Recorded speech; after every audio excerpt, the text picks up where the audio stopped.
The story began when Shin Sang-hyun, aged 55, slumped to the ground, his face weary and etched with exhaustion. He muttered to himself, his voice tinged with self-mockery, questioning what he was even doing at his age. While others his age were contemplating retirement, his life felt like nothing but a failure. At that very moment, outside the cave where he sat, 3 wyverns prowled closer, their ferocious eyes locking onto him. Their fangs bared and claws ready, they charged forward with deadly intent. Shin let out a weary sigh, forcing himself to his feet while gripping his sword tightly. A faint, bitter smile tugged at his lips as he muttered, "Damn it! Can't you even give me a moment to breathe?" Before he could react further, the wyverns dove straight into the cave. Their massive jaws tore through the narrow space, reducing it to rubble in an instant. Yet Shin wasn't afraid of them. In fact, he wasn't afraid of anything. Gathering strength in his legs, he surged forward like an arrow, heading straight for the monsters. Even as he prepared to face these deadly creatures, his mind drifted to his past. He reflected on his failures, wondering why he had fallen so far behind. The players of his generation had become legends, sword saints, sword gods, while he had become nothing more than an old man swinging a sword. At best, he was a forgetful swordsman, a title that offered little recognition. He thought to himself, "Isn't that reason enough? I had no family. I grew up in an orphanage. But even the caretaker and the other kids people I considered family were wiped out when Skyfall happened." Skyfall had been a cataclysmic event. The sky itself had split open, and monsters rained down like a storm, taking everything from him. Yet Shin had not despaired. At the brink of death, a miracle had occurred. A silver-armored warrior had streaked through the air, his sword flashing as he cleaved the wyvern, restraining Shin into countless pieces. Then, as if it were nothing, the warrior turned slightly, his voice warm and steady, asking, "Hey kid, you okay?" That childhood memory remained etched in Shin's mind even to this day. He had been saved by that symbol of power, and because of that, he had wanted to become just like them. I really gave it my all, Shin thought. So why? No matter how many monsters I cut down, I never got any stronger. I could never avenge anything. The helplessness of watching his comrades fall one by one had been burned into his soul. Back in the present, Shin had just finished taking down the 3 wyverns that had planned to turn him into their next meal. But as he had admitted earlier, his body had long reached the age of retirement. After dealing with just a few monsters, he was already gasping for air, using his sword as a crutch just to keep himself from collapsing. "Damn it, my body's really giving out on me. This is bad," he muttered, his voice trembling with exhaustion. His body shook, but this was far from over. Those 3 wyverns were just the appetizer. Suddenly the ground quaked. A deep, thunderous tremor signaled the arrival of something far worse. Shin's eyes narrowed as he slowly turned his gaze forward. Standing before him was a massive dragon, its entire body clad in gleaming crimson scales that shimmered like molten metal. The moment the dragon locked eyes with Shin, it wasted no time. It let out a deafening roar, then opened its jaws wide, gathering a blistering inferno within its mouth. The heat waves radiated outward, distorting the very air around them. Shin could only respond with a strained, bitter smile. "I have no family. My life has been one endless failure, filled with nothing but regrets. Damn it, I'm screwed. To hell with this, I want a regression," he cursed internally. But time did not wait for him. The battle raged on fiercely, and by the time it concluded, the once vibrant landscape had been transformed into a desolate wasteland, ravaged beyond recognition. The battlefield was littered with the lifeless bodies of countless dragons, a grim testament to the ferocity of the conflict. Miraculously, amidst the devastation, the protagonist, Shin, remained alive. His sword was deeply embedded in the skull of an unfamiliar dragon, marking his final victory. At that moment, a system notification appeared before him. "Congratulations! You have conquered the ancient dragon nest dungeon." However, Shin ignored it entirely. Instead, he threw his head back and let out a loud, frustrated yell toward the sky. "For God's sake, why the hell am I pushing myself this hard when I'm almost 60? He shouted. Shin Sang-yun, the nameless swordsman, was 55 years old. He had dedicated 30 years of his life to being a swordsman, yet his greatest achievement was merely ranking within the top 100 in his homeland. Considering the vast number of players worldwide, this accomplishment rendered him little more than a nameless nobody. Shifting back to Shin's perspective, after leaping off the massive dragon's corpse, he unexpectedly discovered a glowing skill book lying nearby. Surprised, he muttered to himself, "Oh, so my reward this time is a skill book? I've devoured artifacts before. Can I eat this too?" But before he could act, a sudden flash of light appeared beside him, instantly drawing his attention. Turning his gaze toward the source, he saw a spatial gate materialize before him. From within the swirling portal, a young man with golden hair, glasses, and a book in hand gracefully leaped out. Simultaneously, a system notification popped up in front of Shin. The constellation "Diligent Student Who Found Success Late" has entered. Diligent student who found success late kindly blesses you for your hard work. Additionally, he praises your flawless finishing move. Seeing this newcomer, Shin wasn't particularly surprised. After all, this person was none other than his contracted constellation, Diligent Student Who Found Success Late. "Ha ha, thanks," Shin replied, genuinely grateful that this constellation had chosen to form a contract with a mere third-rate swordsman like him. The perks of this contract were significant. If a player reached level 850, all artifact effects and title stats would be doubled. Upon reaching level 900, all stats would be tripled. However, with his current level sitting at 650, Shin had yet to reap any benefits from this arrangement. Unaware of Shin's inner thoughts, the blonde constellation suddenly transformed into a chibi version of himself, floating closer and urging Shin to hurry up and consume the skill book. Hearing this, Shin let out an awkward chuckle. "Ha ha ha, I was planning to eat it anyway. All right, here goes." With that, he stretched out his palm toward the skill book and activated his unique ability, Artifact Devourer. This is the only skill I've had since my awakening. To understand how it works, I tried cooking and eating artifacts. I even fried them, but there was no difference. By the time I finished my useless experiments, 30 years had passed. It was only when I attempted to synchronize my mana with an artifact of the right rank that I realized it activated my Artifact Devourer skill. But by then, it was already too late. Others had grown powerful the moment they awakened. Shin reflected. Before him, the skill book glowed brilliantly as his ability took effect. However, just a few seconds later, the light suddenly flickered out, snuffed out like a flame doused in water. "That's it? Nothing happened?" Shin muttered in disbelief. Silence followed, and then frustration surged within him. In one swift motion, he grabbed the book and hurled it forward. "Shouldn't this thing come with some kind of instructions? There's no way this is an actual skill book," he exclaimed. Beside him, his constellation companion scratched his head in confusion. "There's not much information available about pre-existing skills. Sorry, I can't be of much help," he admitted apologetically. He reassured Shin, saying there was still time, and suggested he try again, perhaps by synchronizing his mana once more. But instead of comforting him, those words seemed to ignite a fire within Shin. His teeth clenched, and the corners of his eyes stung as a sudden wave of emotion crashed over him. "Time? Who told you I still have time? I'm almost 60. If I had a kid at 30, they'd be nearly 30 by now. And if I had them even earlier, I'd probably have grandkids already. You might not understand this because you're a constellation, but humans don't live that long." Shin snapped. Across from him, the blonde constellation paled, cold sweat beading on his forehead. I'm sorry if I said something wrong," he stammered. Back to Shin's perspective. Seeing himself lash out at his closest companion over nothing, he realized it wasn't right. His face softened, and he let out a weary sigh, shaking his head. "No, you didn't say anything wrong. It's just, my life is full of regrets. I can't forget that person's silhouette. I tried so hard to become like him, but now I'm exhausted. I'm too old." His voice trailed off, his words left hanging in the air. Hearing Shin's lament, the young constellation fell silent, deep in thought. Then, as if reaching a decision, he broke into a smile.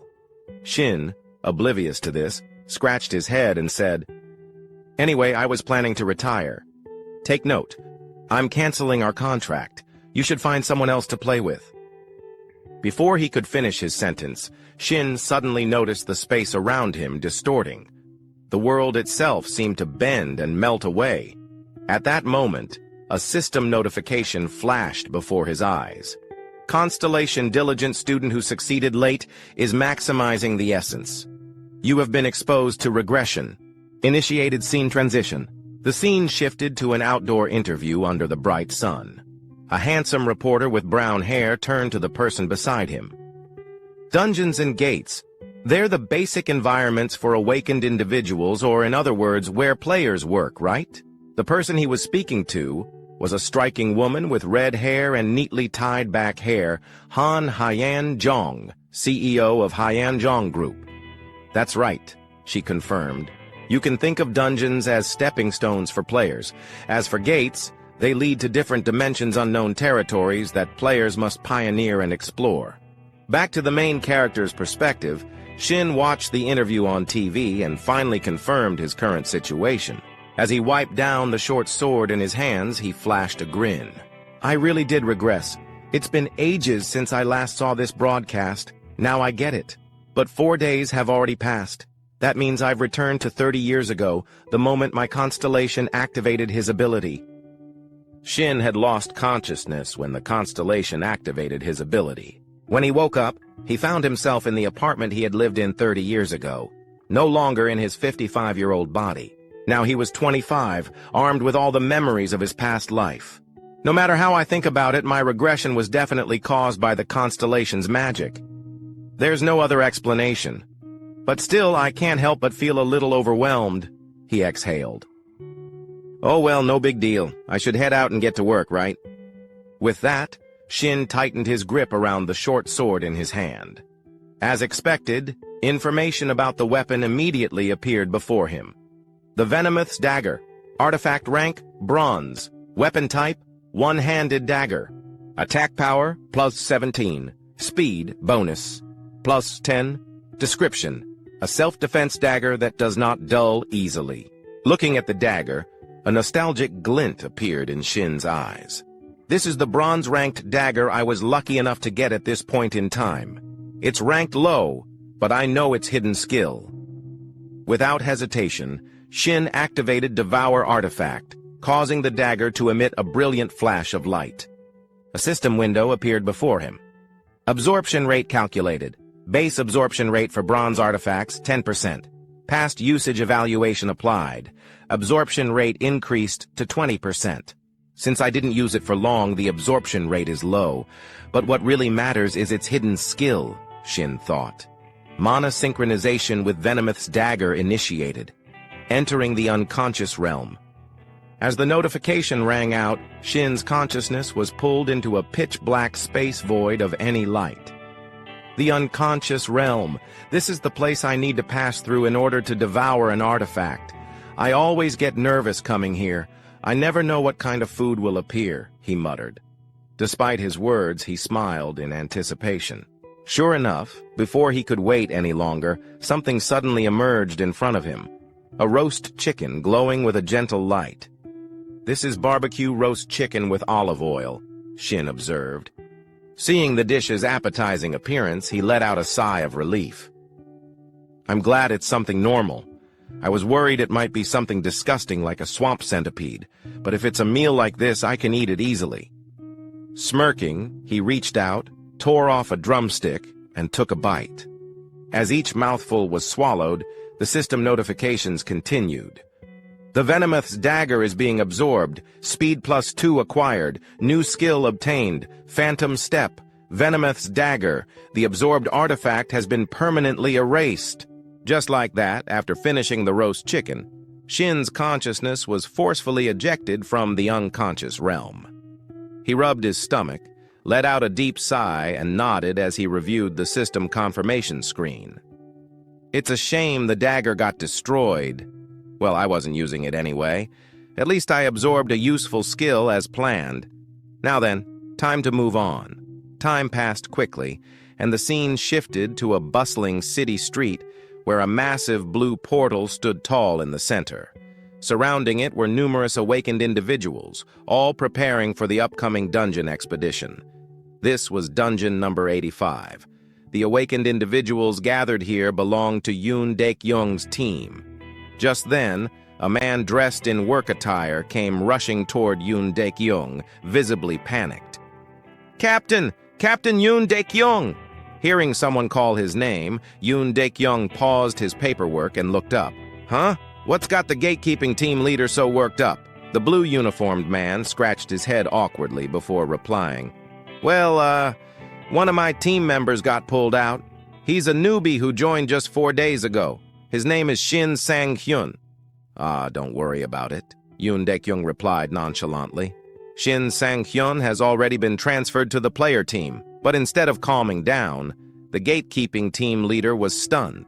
His expression turned alarmed as he blurted out, "What? He joined the player team instead of the gatekeeping team? I approved the transfer myself. Is there a problem?" Yoon Daek-young admitted without hesitation. The blue-uniformed man immediately raised his voice in protest. "Of course there's a problem. He just awakened recently, and he hasn't even graduated from the player academy yet. You can't throw a kid like him into your team. If you do that, the whole squad will be unbalanced. How am I supposed to—" Before he could finish his rant, Yoon Daek-young let out a sigh and took a step forward, standing right in front of him. His piercing gaze locked onto the gatekeeping team leader. "The gatekeeping team handles all logistical matters, don't they?" Yoon Daek-young muttered. "That includes my team and the system's contribution distribution, right?" His eyes narrowed sharply, radiating an oppressive aura. The gatekeeping team leader gulped nervously, realizing the intimidating pressure exuding from Yoon Daek-young. Awkwardly scratching his head, he forced out a weak chuckle. "Ha, oh, of course, my apologies." With that, the man quickly scurried away. Watching the man's retreating figure, Yoon Daek-young scoffed and muttered with disdain, "Seriously, if you give those damn gatekeepers a chance to talk, this is exactly what happens. Balance? What a load of crap." Beside him, a young blonde awakened looked slightly surprised and asked, "But sir, why did you let him in? I didn't expect that at all." Hearing this, Yoon Daek-young smirked mockingly. "What, you two? Ha. If someone has to die, it'll be him, not us. He needs to cause trouble and die. That way, those damn gatekeepers will finally shut up, and just like that, we'll maintain our own value. Besides, what can a clueless rookie do?" Understanding the implication, the blonde subordinate burst out laughing. "Oh, ha. I had no idea that was your plan." At that exact moment, while they were still laughing among themselves, a voice suddenly interrupted them. "Hello. Starting today, I'll be working as a player. My name is Shin Sang-hyun."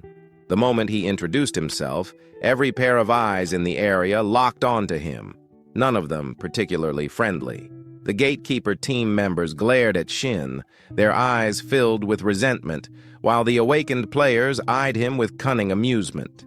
Being stared at so intensely by so many people made Shin's scalp tingle slightly. "I expected this, but they're not even trying to hide their emotions." From Yoon Daek-young's perspective, he quickly masked his true expression and put on a bright smile. "Finally, our new recruit has arrived. Shin, right? Nice to meet you. I figured you'd be late for your first day as a player." As he spoke, his gaze shifted to the weapon Shin was carrying, and he narrowed his eyes slightly. "Oh, your weapon. Is that a longsword?" Opposite him, Shin put on a polite smile and explained, "Yes, that's right. I've learned from watching a lot of YouTube videos." Yoon Daek-young raised an eyebrow and gave a pointed reminder. "You do know that the longsword is one of the hardest weapons to wield, right?" Shin clenched his fist and responded, his voice filled with determination. "I'll do my best to protect myself. Trust me." Shin's response seemed to amuse the captain.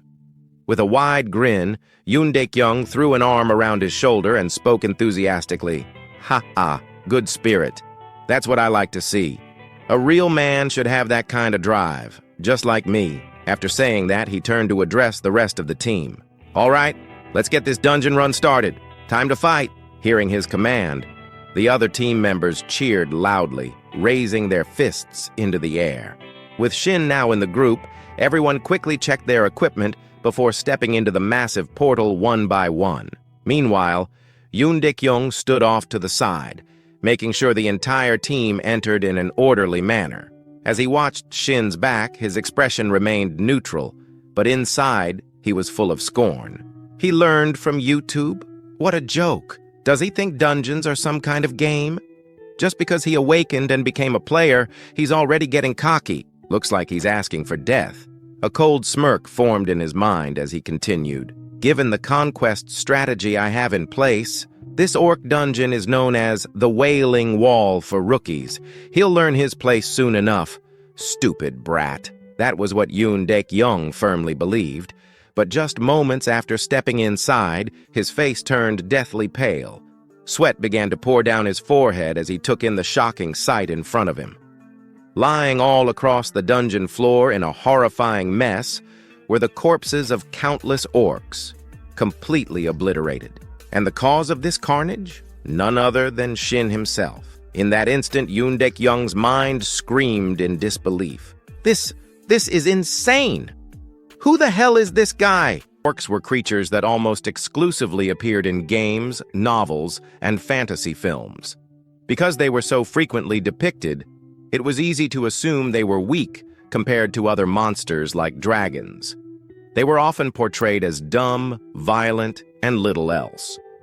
This misconception led many new players, filled with arrogance, to rush into battles with orcs without a second thought. In reality, their attributes were anything but weak. On average, an orc stood around 250 centimeters tall and weighed roughly 180 kilograms. Their sheer size alone granted them overwhelming strength compared to humans, earning them the infamous nickname, the Wailing Wall. The scene shifted to the inside of a dungeon, which resembled the long corridors of an ancient fortress.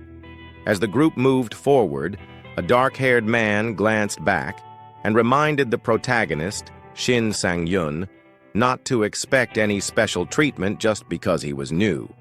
He sternly told Shin that from that moment on, he would be on his own. Shin's eyes flickered with mild surprise, but before he could respond, the captain of the porter squad spat on the ground and scoffed from behind. The captain mocked Shin, calling him an arrogant little brat who had just awakened and was already acting like a seasoned player.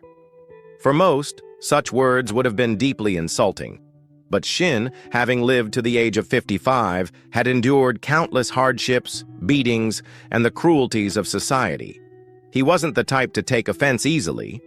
Instead, he simply scratched his head and chuckled, saying he would do his best. Internally, he noted that no one there seemed particularly kind to rookies. Despite Shin's lighthearted response, the dark-haired man in armor remained irritable. He snapped at Shin, emphasizing that it wasn't about doing his best, but about doing things right. Trying his best, he said, was useless. Shin's expression remained calm, and after a brief pause, he asked if he would be allowed to fight on the front lines if they encountered monsters. The armored man scowled and asked if Shin was out of his mind. Before he could continue berating Shin, his expression suddenly shifted to one of alarm. He urgently warned the group that an orc was approaching. Upon hearing this, Shin and the leader of the porters immediately turned around. Sure enough, a green-skinned orc with bulging muscles was closing in on them from behind, gripping a massive axe. Instead of feeling fear, Shin felt a surge of excitement. He thought to himself that this would be his first battle since his regression and decided to take it on.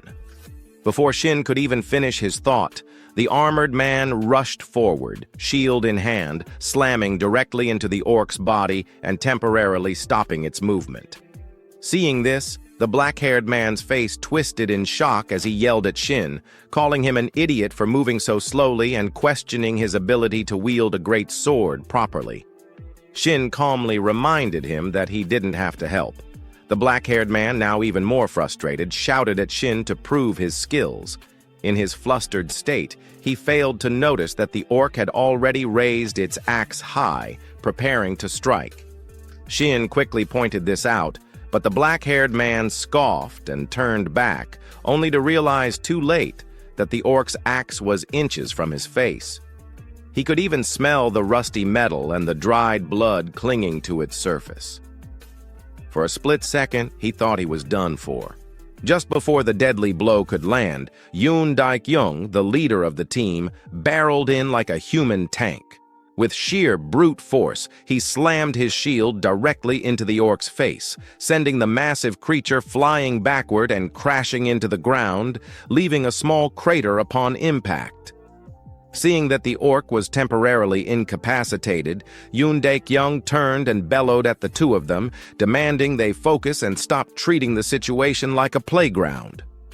The black-haired man stammered an apology, while the others looked on, amazed by Yoon Daik-young's quick reflexes. Yoon Daik-young drew his sword and took a battle-ready stance, ordering the others to fall back as he would handle the orc. At the same time, the orc had already recovered, letting out a terrifying roar before charging forward in a blind frenzy. Its axe came crashing down against Yoon Daik-young's shield, creating a deafening clang that echoed through the air. However, Yoon Daik-young lived up to his title as the team leader. His strength was extraordinary, and the moment he blocked the orc's attack, he drove his sword straight into the left side of the monster's chest. Thick streams of green blood poured out as the orc staggered. Behind him, the rest of the team clenched their fists, their faces lit up with excitement. They murmured in awe, believing the captain had pierced the orc's heart and defeated it. However, things didn't go as expected. Despite having a sword embedded deep in its chest, the orc suddenly grinned, its expression wild and exhilarated, as if the injury were nothing more than a minor inconvenience. Letting out another deafening roar, it gripped its axe tightly and swung it forward with tremendous force. The sheer power of the strike shattered the ground beneath them, leaving a small crater in its wake. Fortunately, Yoon Daik-young had sensed the danger just in time and leapt backward to create distance. From Shin's perspective, as he watched the two muscular figures clash, his experience told him there was a problem. Yoon Daik-young was likely the highest-leveled fighter there, but at best, he was only around level 50, nowhere near strong enough to land a fatal strike on the orc. Shifting back to the battlefield, Yoon Daik-young let out a fierce battle cry, tightening his grip on his sword before launching himself forward. Seizing the opportunity while the orc was still reacting to its previous attack, he drove his blade deep into its body once more. This time, it was a perfectly executed critical strike. No matter how resilient the orc was, there was no surviving such a blow.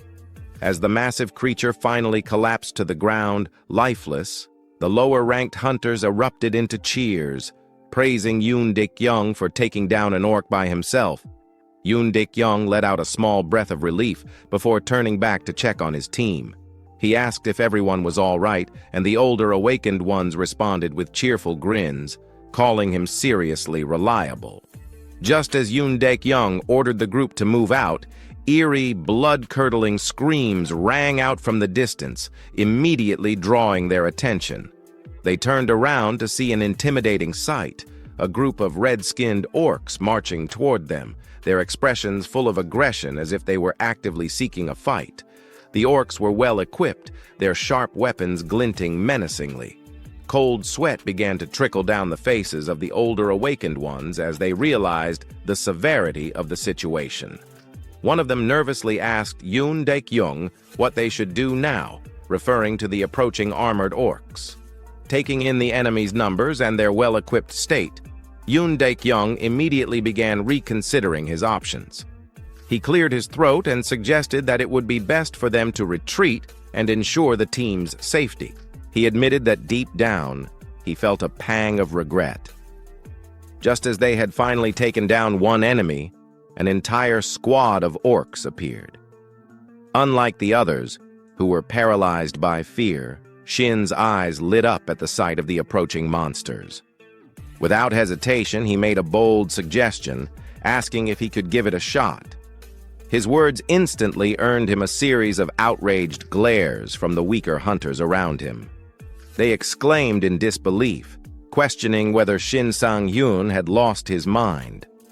On the side, Yoon Dek-young, the captain, apologized, admitting that he should have trained Shin properly before bringing him to the battlefield. He let out a deep sigh and tried to reason with Shin, acknowledging his excitement about awakening. However, before Yoon could finish his sentence, Shin had already gripped his greatsword and launched himself forward like a gust of wind. The entire group stood frozen in shock. Yoon Dek-young called after him, warning that he was going to get himself killed. Contrary to everyone's expectations, the moment Shin closed the distance, he swung his greatsword with a single devastating strike, effortlessly slicing a young red-skinned orc clean in half. For a brief moment, an eerie silence blanketed the battlefield. Only Shin's voice broke through as he remarked how amazing greatswords were. Behind him, after several seconds of stunned silence, the so-called weaker hunters began sweating profusely. Their eyes filled with disbelief, as if they had just witnessed a prehistoric beast come back to life. They muttered among themselves, questioning what had just happened. An elite orc had been cut in half, and even with a greatsword it seemed absurd. Ignoring their murmurs, Shin casually rested his greatsword on his shoulder and chuckled, wondering if he was still level 1. He commented that his swing hadn't been as smooth as he wanted. A display of his player information appeared. Name, Shin Sang-hyun, level 1, title, None, constellation, None, unique skill, artifact absorption, artifacts consumed, 1, health 25, energy 20, experience 40. On the other side, the remaining orcs clenched their teeth, veins bulging across their furious faces as they watched their comrade get effortlessly cut down. Then, as if some unspoken command had passed between them, they all roared in unison and charged at Shin like rabid dogs lunging for a bite. Seeing this, Shin tightened his grip around his sword, his voice cold and unwavering. He stated that his level might be low, but he had experience to spare. In a blur, both sides dashed past each other. With a single, almost effortless swing of his great sword, Shin sliced through the orcs with ease, their bodies cleaving apart like fragile dolls. However, at that very moment, an orc wearing a bone mask lunged at him, its sharp axe arcing through the air, aiming straight for Shin.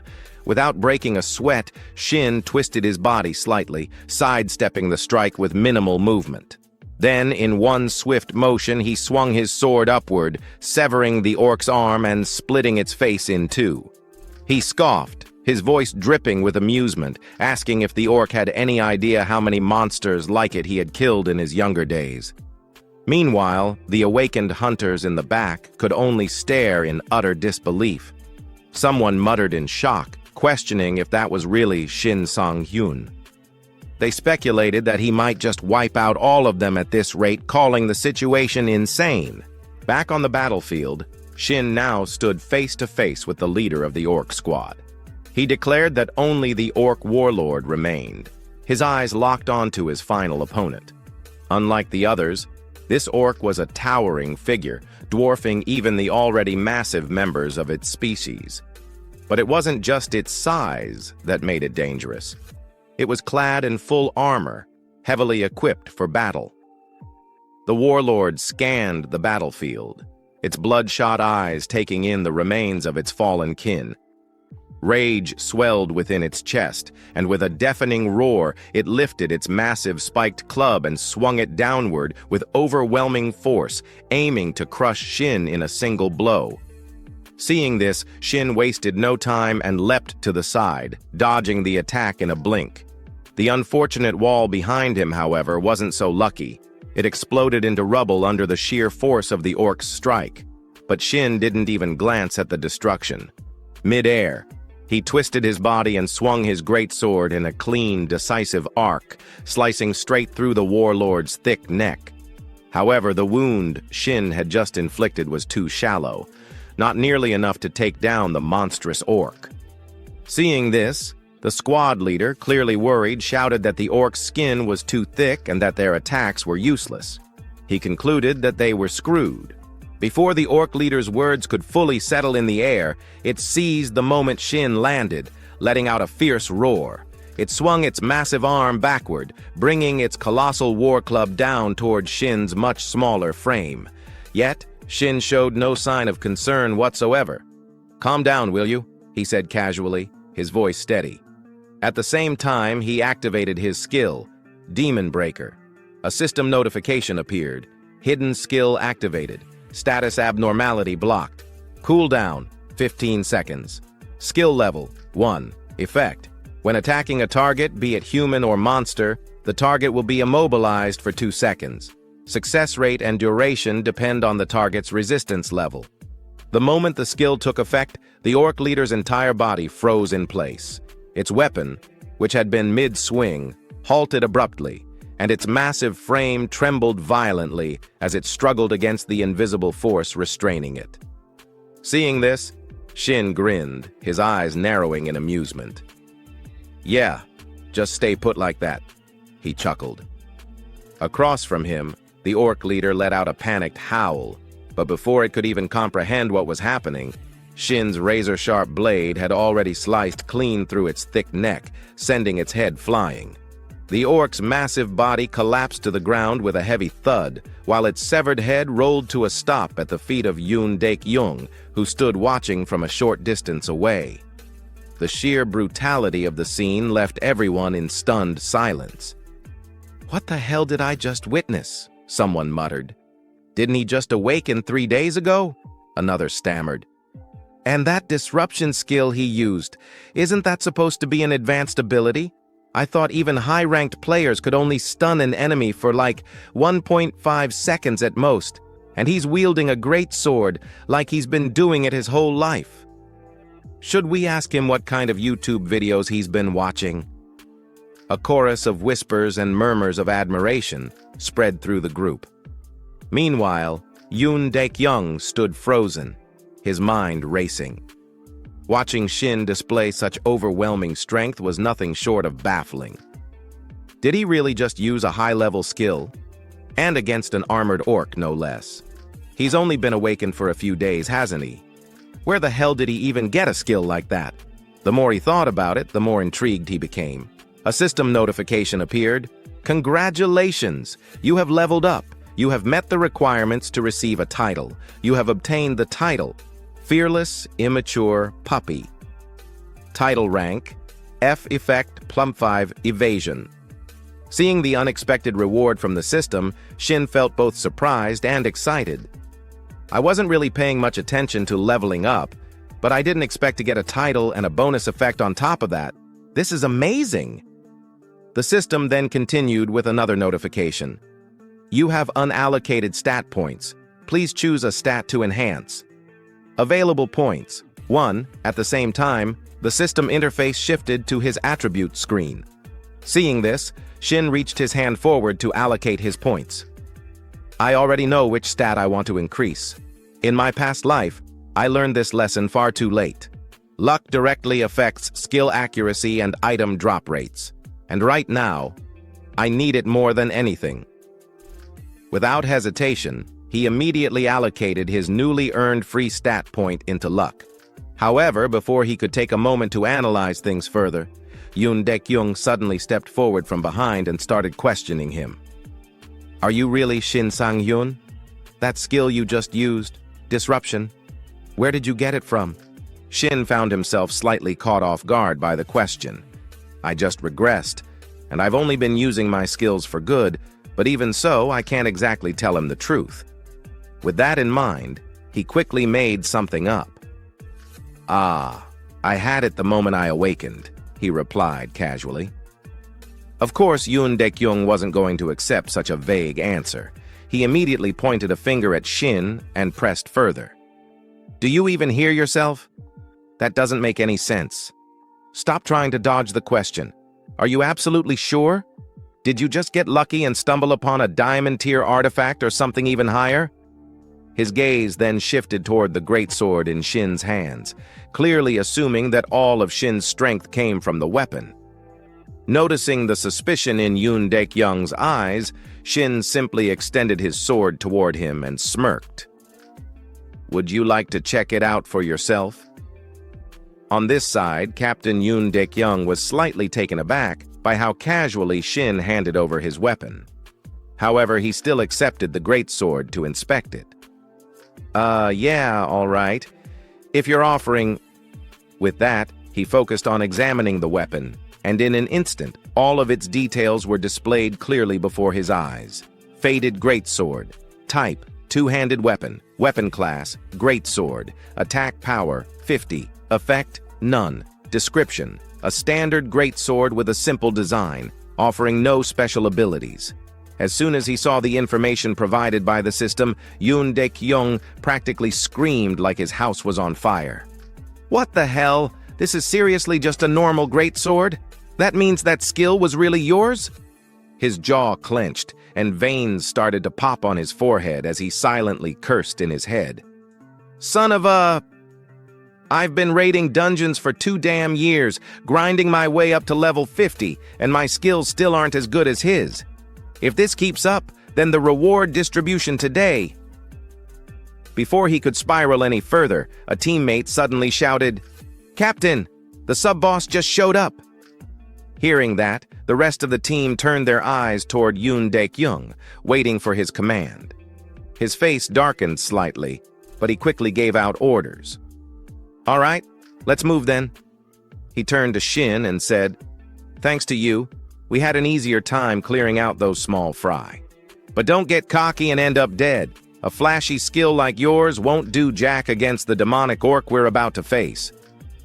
Shin tilted his head slightly, finding Yoon Daek-young's attitude a little strange. However, as if remembering something, a smirk slowly formed on his lips. I almost forgot why I joined this team right after regressing. This team distributes rewards based on contribution." With that, he suddenly called out, "Hey, Captain!" Yoon Daek-young turned back with a frown. Shin flashed a bright grin and asked, "If I kill the demonic orc myself, can I take the artifact as my reward?" The red crystal was a rare loot that could only be obtained by defeating the demonic orc. Even then, it was known to be incredibly difficult to acquire. No, rather, the drop rate was absurdly low. However, in his past life, after his team had failed to take down the demonic orc, Shin had witnessed another team successfully obtaining the red crystal. He still remembered that moment vividly, the sight of the victorious party standing over the slain demonic orc, holding the precious crystal in their hands. One of the team members had exclaimed in amazement, congratulating their captain and asking how he had managed to get such a valuable item. The crystal was worth a fortune at the market and was known to be the only artifact possessing the delay skill. As they stared at it with eyes full of greed, their captain, looking slightly uncomfortable, had waved them off and told them to calm down, complaining that they were practically spitting all over him. The delay skill was precisely what Shin desperately needed at that moment. Brushing aside the memories, he returned to the present and repeated his request. His words left the entire team momentarily stunned. Noticing their reaction, he quickly elaborated on his reasoning. He reminded them that their team distributed rewards based on contribution. So, if he managed to kill the boss himself, there should be no issue. At this, Yoon Daek-young fell silent. The pause in conversation made a drop of sweat trickle down Shin's face. He knew he needed the delay skill as soon as possible. It was crucial for the events that were about to unfold. But to the others, he must have seemed like an arrogant rookie, trying to take on more than he could handle. There was no way they would take him seriously. As expected, 2 of the weaker team members, oblivious to their own lack of strength, glared at him with contempt. They accused him of being out of his mind and demanded to know who he thought he was. Killing a few orcs had clearly made him overconfident, and now he was talking about loot distribution as if he had already earned a right to it. Before they could continue, Yoon Daek-young calmly raised a hand, silencing them. He then turned to Shin with a sharp gaze and stated his terms. If they failed to defeat the boss, then, and only then, would Shin be allowed to enter the dungeon and take it on himself. His warning was clear: but just the fact that Yoon Daek-young agreed to distribute loot based on contribution was enough to make Shin feel relieved. It had been easier than he expected. To confirm, Shin asked again if that meant he would be sitting out of this fight. Yoon Daek-young, clearly irritated, snapped at him to do whatever he wanted before turning away and marching ahead. Deep down, he despised Shin's attitude. To him, Shin was just an arrogant upstart acting high and mighty simply because he had one overpowered skill. Yoon Daek-young was determined to clear the dungeon himself and prove that experience was what truly mattered on the battlefield. Fueled by that resolve, Yoon Daek-young raised his hand and pushed open the massive door in front of them.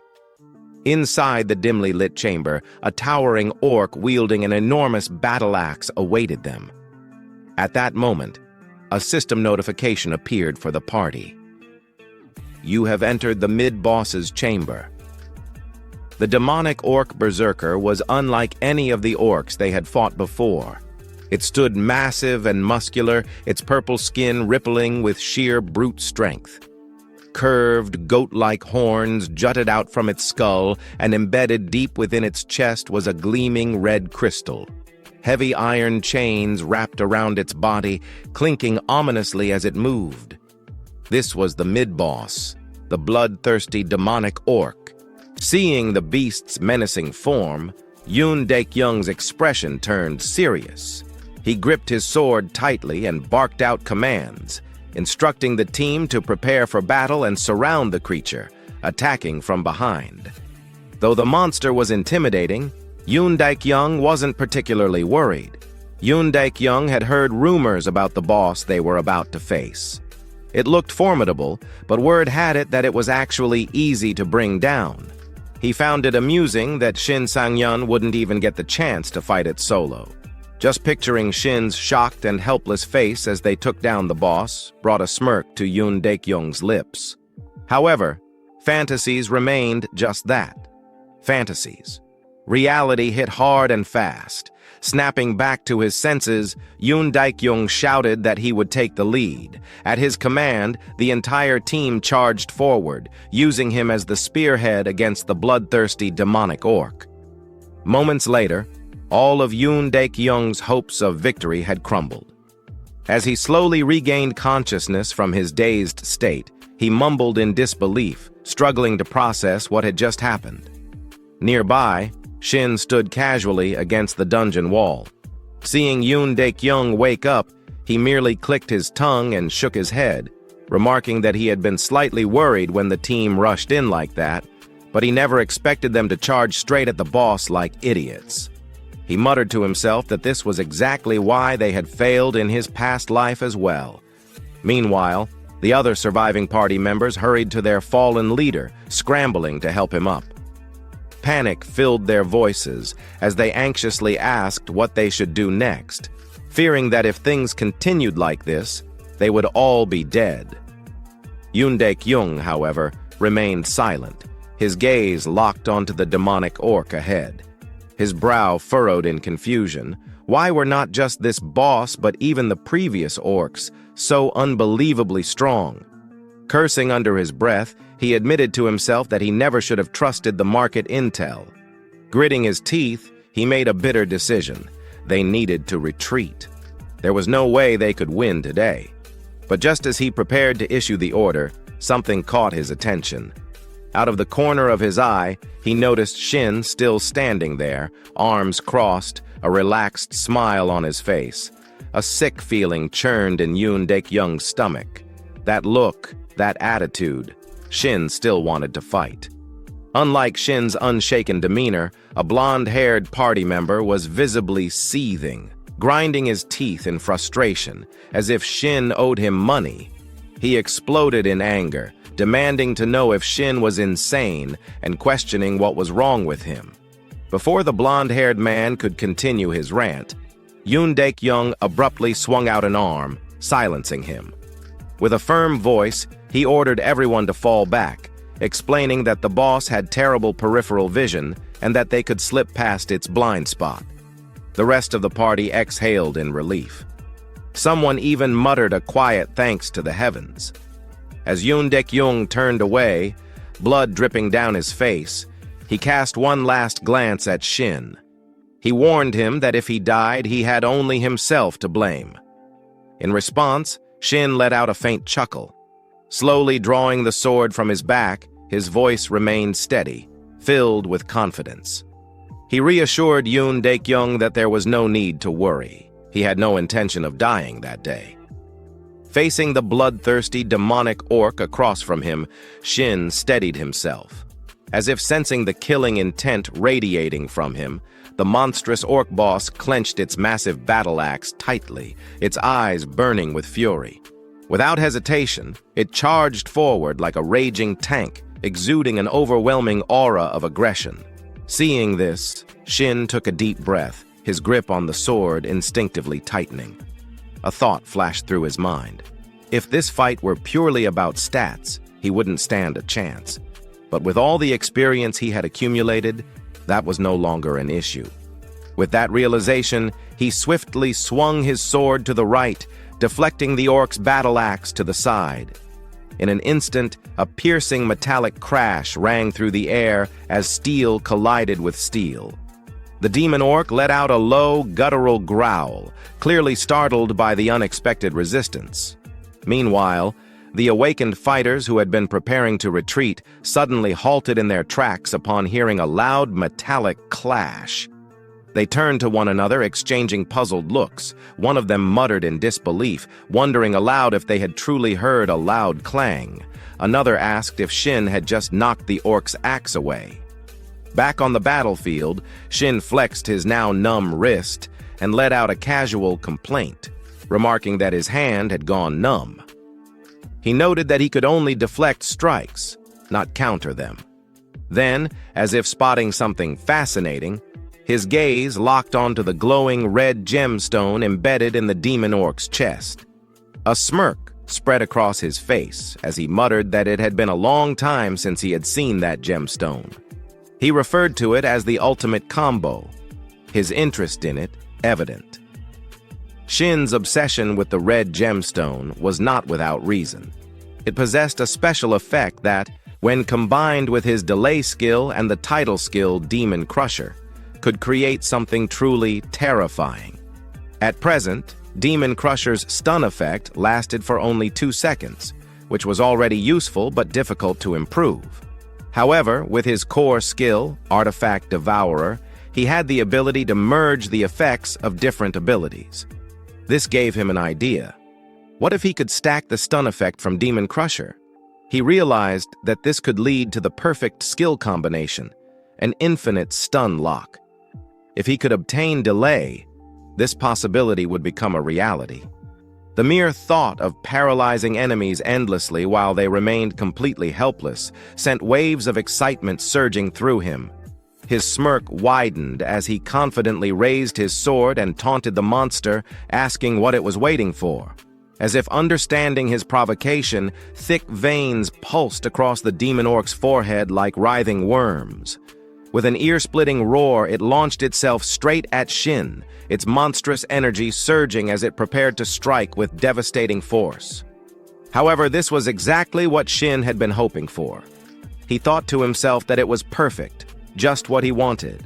If the monster charged at him recklessly, he would have the perfect chance to uncover its weaknesses. With that thought, Shin charged forward without hesitation. His sword sliced cleanly across the orc's side, leaving behind a deep wound. Thick streams of dark purple blood spurted from the gash, spilling onto the battlefield. At the same time, he activated his Demon Crusher skill. The demonic orc froze in place, stunned for 2 whole seconds. Its trembling hands could no longer grip its battle axe, and the massive weapon slipped from its grasp, crashing into the ground and forming a small crater upon impact. The other awakened fighters watching from behind stared in shock, their eyes practically popping out of their heads. One of them muttered that it felt like watching a scene from a fantasy movie, struggling to comprehend what they were witnessing. Another expressed disbelief that the Demon Crusher stun had actually worked on a mid-tier boss, calling it overpowered. Yoon Daek-young, unable to process the situation, mumbled under his breath in astonishment. Meanwhile, Shin let out a smug chuckle. He acknowledged that orcs were simple-minded, but pointed out that this was a demon orc. However, before he could finish his sentence, his voice suddenly cut off. Against all odds, the demon orc had already shaken off the stun effect and launched a vicious kick straight at him. Reacting on instinct, Shin raised his greatsword just in time, using it as a shield to absorb the blow. Even so, the sheer force of the impact sent his body flying backward. His sword dragged across the ground, carving a deep groove into the battlefield. As he steadied himself, his brows furrowed in frustration.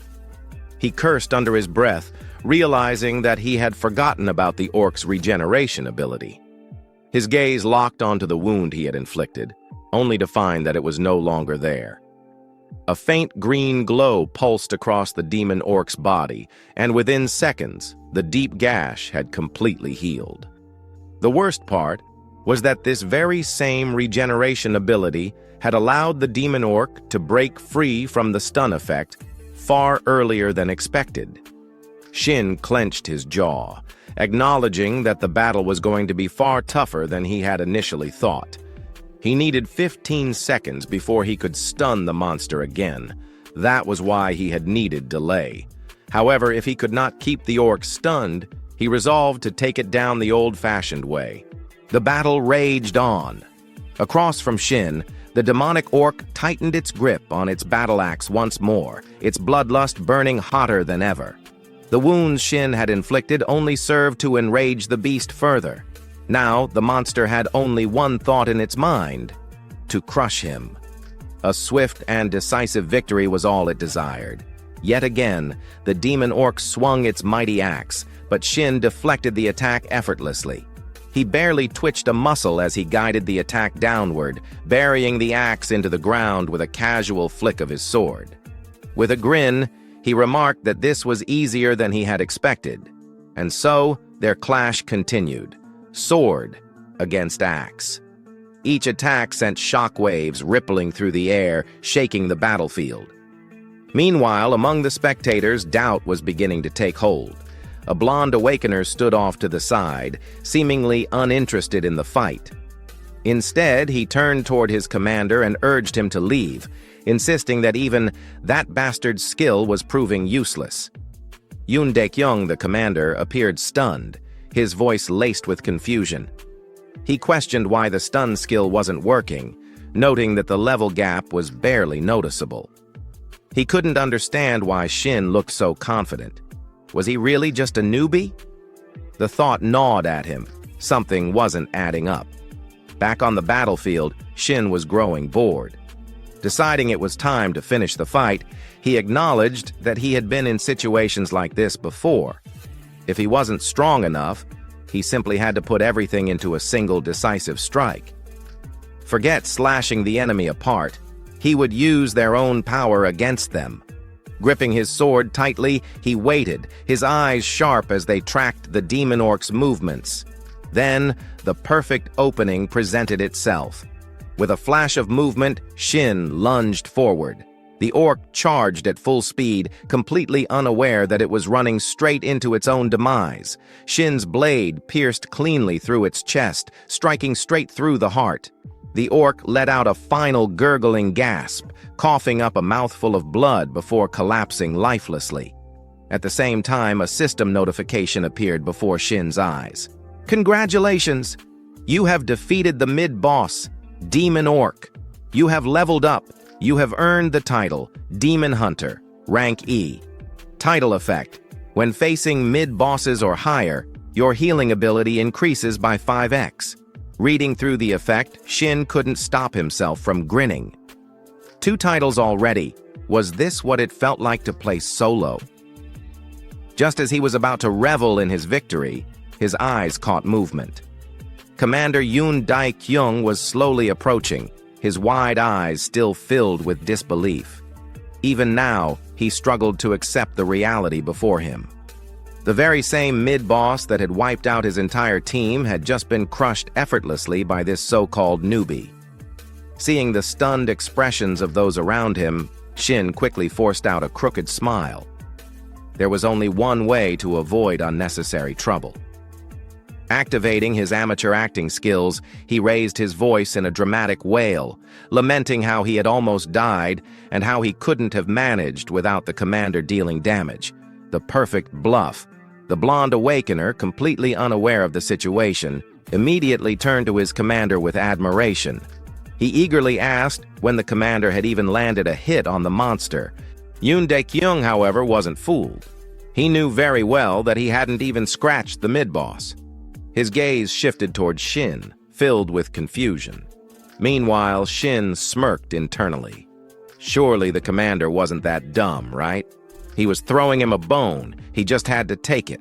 Yoon Dae-kyung's gaze drifted to the red crystal on the ground, and he instantly understood Shin's intention. Keep your promise. That's what he's saying. Letting out a defeated sigh, Yoon Dae-kyung mumbled to himself, admitting his complete loss. However, the moment of hesitation vanished as he straightened his posture.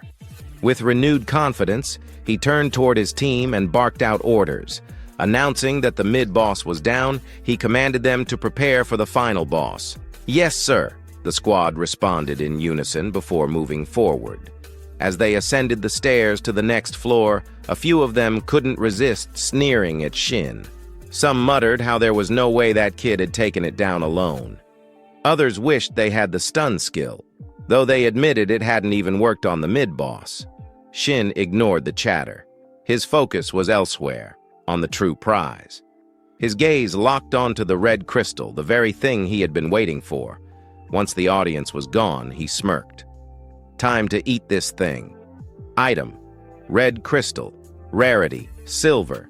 Type: special equipment. Accessory. Special effect: delays attribute decay, stat bonuses, +10 vitality, +10 strength. Description: a rare item obtainable only by defeating the demon orc. It contains condensed resilience and endurance. A smirk formed on Shin's lips as he picked up the crystal. Let's see what this thing can really do.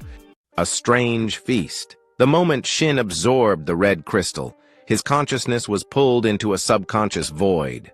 Before him sat a steaming dish, spicy cold noodles with jellied meat prepared by the super chef. Just looking at the dish, an uncontrollable hunger surged through him. Without hesitation, Shin grabbed the bowl, lifted his chopsticks, and began eating. As he devoured each strand of noodles, a series of system notifications appeared. You are now ready to absorb the red crystal. Absorbing red crystal. Based on the base absorption rate of 20% for silver tier items, your strength and vitality have increased by +2. You have obtained the special effect. Delay. You can now embed this effect into one of your skills. A bead of sweat rolled down Shin's temple. Why do I feel so uneasy about this? Which skill would you like to combine with delay? Add it to Demon Smash, Shin replied immediately. The system confirmed the combination. The delay effect has been added to Demon Smash. If you use Demon Smash before the first stun expires, the effect duration will extend as follows. Second and third hit, 90% success rate. Fourth hit, 60% success rate. Fifth hit, 30% success rate. The moment the message ended, Shin was thrown out of the subconscious space. He stared at the system screen in disbelief, eyes wide in shock. A guaranteed 4-second stun? I only thought it was theoretically possible, but it actually works. To confirm, he rubbed his eyes and double-checked the system logs. An unexpected proposal. Just then, a voice from behind interrupted his thoughts. Can we talk for a moment? Turning around, Shin saw Yoon Dae-kyung standing behind him. What now? Sure, what's up? Shin asked. Yoon Dae-kyung's tone was hesitant, but he spoke clearly. Right ahead is the final boss room. Shin raised an eyebrow. You want me to stay behind? But what the captain said next shocked him. No, I'd be a failure of a leader if I didn't know how to use a talent like you. Let's work together, Shin Sang-hyun. As he spoke, he extended his hand. It seemed that after Shin helped him save face, Yoon Dae-kyung had fully regained his composure and was now leading like a proper commander. Shin had no reason to refuse. Ha ha. but my conditions stay the same. He grinned, clasping Yoon Daek-young's hand. Yeah, I know. The captain chuckled in response. The final boss room. At that moment, the blonde awakener approached, arms crossed. Are we finally heading in? Yoon Daek-young nodded firmly. Yeah. From this point on, everyone needs to stay alert. But as they moved forward, the blonde suddenly clicked his tongue, shooting a glaring look at Shin. This left the protagonist utterly confused. The hell's his problem? Did he eat expired food or something? Meanwhile, Yoon Daek-young didn't seem to notice the blonde's sour attitude. With a bright grin, he patted Shin's shoulder. Let's finish this up. Drinks are on me after. Time flew by quickly as Shin's team finally stepped into the last boss room of dungeon number 85. Their opponent this time was a monstrous orc with ash-gray skin covered in strange, spiral-shaped runes that pulsed faintly. In its grip was a blood-stained spiked mace, still dripping from its last victim. An overwhelming savage aura radiated from the creature. This was the final boss, the frenzied orc, a captain's resolve. From Yoon Daek-young's perspective, after witnessing the sheer power of the previous boss, the demonic orc, he no longer underestimated this dungeon. A cold sweat dripped down his face as he took a determined step forward, looking at Shin. I'll go first. However, before the captain could recklessly charge in and get himself obliterated, Shin unsheathed his sword and shook his head. Stay close to me.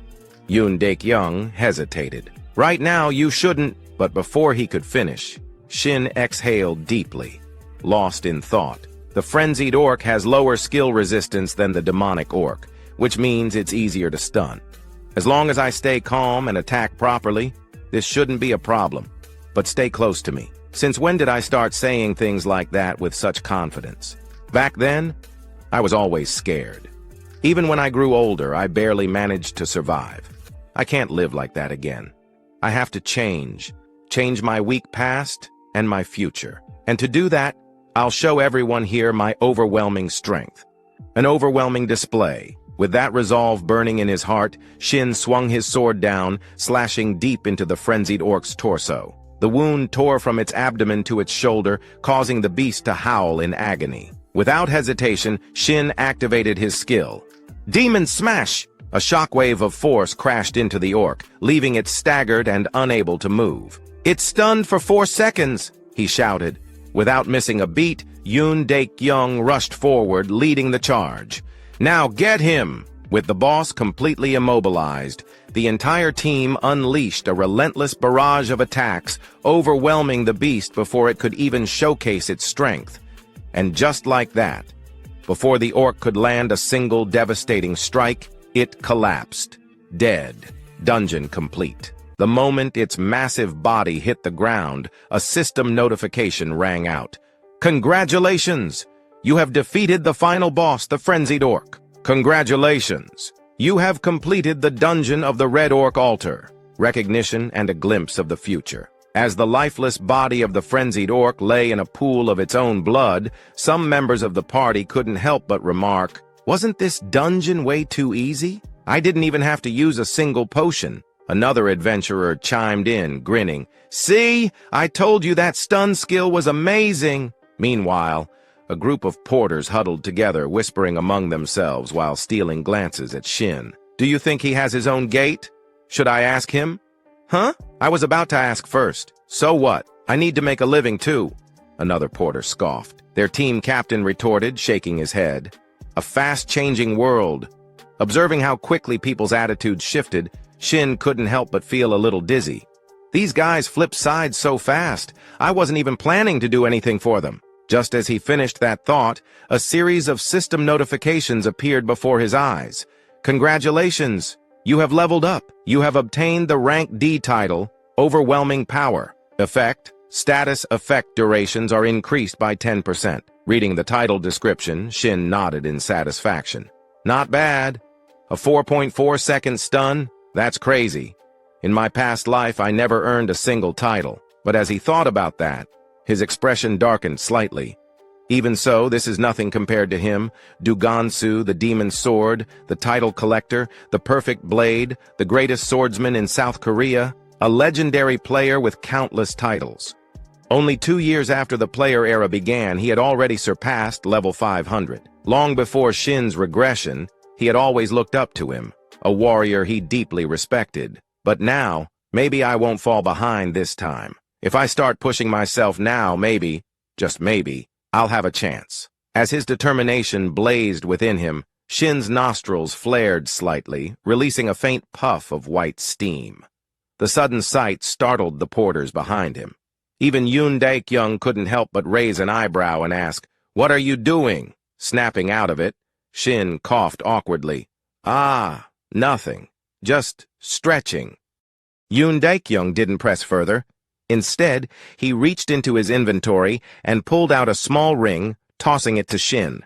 "Here, you did great. Take it." Catching the ring, Shin was genuinely surprised. "Wow, did someone possess you?" Yoon Daek-young gave a sheepish smile. "Hey, give me some credit. You really carried the team this time. Still, isn't this a bit much?" Daek-young shrugged nonchalantly. "It's just a bronze-tier item. I can afford to be generous." Shin smirked. "You're a little too honest for your own good, you know." Yoon Daek-young waved him off with a laugh. "Hey, if it were expensive, I wouldn't have given it to you." But even as he spoke, a silent thought lingered in his mind. "I gave this to you because from now on, we'll probably never cross paths again. Like it or not, even I have to admit it, you live in a completely different world from the rest of us now." As Shin and Yoon Daek-young continued to laugh and chat, neither of them noticed the blonde-haired man standing behind them, biting his lip in silent fury. His eyes burned with resentment as he glared at them. "He cares more about that bastard just because he showed off his skills a few times? I've served him for so long, and yet this is how he repays me? This is unfair, completely unfair." A cold, murderous thought crept into his mind. Screw this. They should both just die. Without hesitation, he pulled out his phone and dialed a number. Time quickly passed, and the scene transitioned to Shin's apartment in Jamsil-dong, Sampa district. Sitting in front of his desk, Shin grinned from ear to ear as he checked his bank account. "This is insane. Now, this is why I became a player." A notification flashed on the screen. "Transaction complete. 200 coins received. The main exchange gate alone gives me 200 coins per day?" Shin chuckled, rubbing his chin. "Looks like he gave me twice the amount compared to the others, plus an extra bonus. Damn, I hit the jackpot." He put his phone down and turned his gaze toward the ring resting on the table. Frenzy ring. Rank, bronze, type, accessory, special effect, lightweight, attributes, strength, +10, description. A ring that can only be obtained from the frenzied orc. It causes the wearer to enter a state of rage. Special effect, lightweight. Consumes 1 mana per second to reduce the perceived weight of all equipped artifacts to 1 gram. Reading through its stats and effects, Shin couldn't help but admire its potential. Even though it's just a bronze-tier item, I can't believe I got a free artifact with lightweight. His eyes glinted with understanding. Now I see why it's normally classified as silver. Most players exhaust their mana after just a few swings of their sword, but using 1 mana per second just to lighten their equipment? That's ridiculous. Who the hell would waste their mana on something like that? The thought made him chuckle to himself, but then his expression shifted, his grin turning sharper. Then again, none of that matters to me. Shin leaned back in his chair, deep in thought. In my past life, I only discovered my ability when I was already over 50 years old, but that's exactly why I trained so damn hard to master it. He recalled a crucial memory, a time when he consumed an artifact that required mana defunction, and the result? The penalty effect disappeared. Artifacts that drained mana always had a drawback, a side effect that made them difficult to use. But for Shin, when I absorbed them, the penalties vanished completely. Who cares about the drawbacks? The more abilities I collect, the better. With that thought in mind, he reached forward and placed his hand on the ring. A faint blue light began to swirl around his fingertips. Then, without hesitation, he started the absorption process. Meanwhile, at the H-Soul nightclub in Gangnam, the atmosphere was thick with smoke, alcohol, and the heavy beat of music. Amidst the neon glow, the blonde-haired man from Yoon Daek-young's party lounged in a private booth, his arm draped around a beautiful woman. but he wasn't enjoying the moment. He was ranting. "I'm telling you, it's true! That bastard has a stun skill that lasts for 4 whole seconds!" His voice was loud, too loud. Across from him, a thuggish-looking man narrowed his eyes in irritation. "Oi, who the hell do you think you're raising your voice at?" The blond man immediately shrank back, bowing his head. No, I'm sorry," the thug scoffed, his expression full of disdain. Then he leaned forward, eyes gliding dangerously. "So what? You want me to take revenge for you?" The blond man shook his head violently. "No, but I swear he's cheating. He even used multiple stun items." Before he could continue, the thug suddenly slammed the table. "Then what the hell do you want from me, you idiot?" His voice boomed through the room, making the surrounding clubgoers flinch. "I'm in the middle of business here, and you're wasting my time with your whining." The blond man gulped, but then he added, voice trembling, "But Yoon Dae-kyung seems to like him a lot." That got the thug's attention. His lips curled into a smirk. "Oh, so you do want revenge after all?" Meanwhile, not far from the booth, a blonde-haired woman leaned in close to a man with an eye patch, whispering seductively into his ear. "You're not close to that guy, are you? He looks like a total loser." "Ha ha ha ha, Tilda," the one-eyed man chuckled, then straightened up. He wanted to impress the woman, so without hesitation he called out, "Hey!" The blond man turned toward him, but before he could even react, schlick! A cold flash of steel, then pain. His left ear hit the table with a wet thud. Blood spurted from the side of his head as he screamed, clutching his wound, his entire body convulsing in agony. But the one-eyed man simply smiled. "Who do you think we are, huh?" He leaned down, lightly slapping the blond man's tear-streaked face. Then, in a voice as cold as ice, "You thought we were your personal errand boys?" The blond man trembled, his eyes wide with fear. The one-eyed man sneered. "Then you better pay the price." He grabbed a glass of alcohol from the table and poured it over the fresh bleeding wound. The blond man howled in pure agony, writhing as the liquor burned through his exposed flesh. But the one-eyed man just laughed, thoroughly enjoying the sight. Then, with a casual tilt of his head, he asked, "Now, tell me, where the hell is this bastard you're talking about?" Time passed quickly, returning to Shin's current situation. He was still completely unaware that the blonde-haired guy and a group of thugs had set their sights on him. So, for now, he remained relaxed, strolling leisurely without a care in the world. Taking a seat near the staircase, Shin let out a weary sigh. Just remembering the taste of the food he had eaten earlier was enough to make his stomach churn. The mere thought of it made him feel nauseous, like he was about to throw up any second. Who the hell would have guessed that cold cucumber soup could come out of the Ring of Frenzy? Cold Eastern cucumber soup, the ultimate killer of anyone who dares to eat it. My stomach is turning inside out right now. But as they say, there's always light at the end of the tunnel. At that thought, he casually twirled the massive greatsword in his hand, effortlessly spinning it like a windmill despite its insane weight. All of this was thanks to the lightweight effect he had obtained from the Ring of Frenzy. Lightweight, a special passive effect with no cooldown, and due to his artifact devourer skill, the original mana consumption penalty of the ability had been completely removed as a side effect. However, the lightweight effect had been nerfed. Now, instead of completely negating weight, it simply set the weight of all artifacts to a fixed 100 grams. Well, I guess I'll be using this greatsword for now. But what if I accidentally drop it? That would be a disaster. All right, next up. As he spoke, Shin quickly pulled up his status window. Gazing at his current stats, Shin reminded himself of his next step. I need to start drawing the attention of the constellations. A player could only have one constellation, so he had to choose carefully. If possible, I want a constellation that matches my strongest stat. That means luck. But then he let out a small sigh. Well, at the moment, I don't have any outstanding stats that would attract them. I guess all I can do for now is train. With that thought, Shin slowly stood up, his eyes locking onto the countless training dummies lined up ahead. Time to get to work. Days later, at this moment, Shin had just arrived at an unfamiliar location, having driven there himself. The moment he stepped out of the car, his face was completely pale, as if he was about to drop dead at any second. I seriously thought I was going to die back there. I guess 3 days of non-stop training plus a long road trip was way too much. Well, at least I got a new skill out of it, so I guess it was worth it. As he spoke, Shin twisted his torso left and right, stretching his body a little to shake off the fatigue. The new skill he had acquired was ambidextrous sword mastery, basic passive ability for swordsman. Skill level 1. Description: increases adaptability with all types of swords, excluding short swords and one-handed long swords.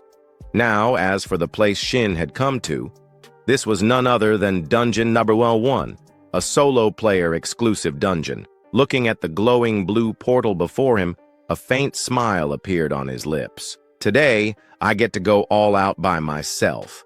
No more worrying about people staring at me like I'm some kind of freak. Not only that, but getting access to a solo dungeon like this usually meant waiting in line for months.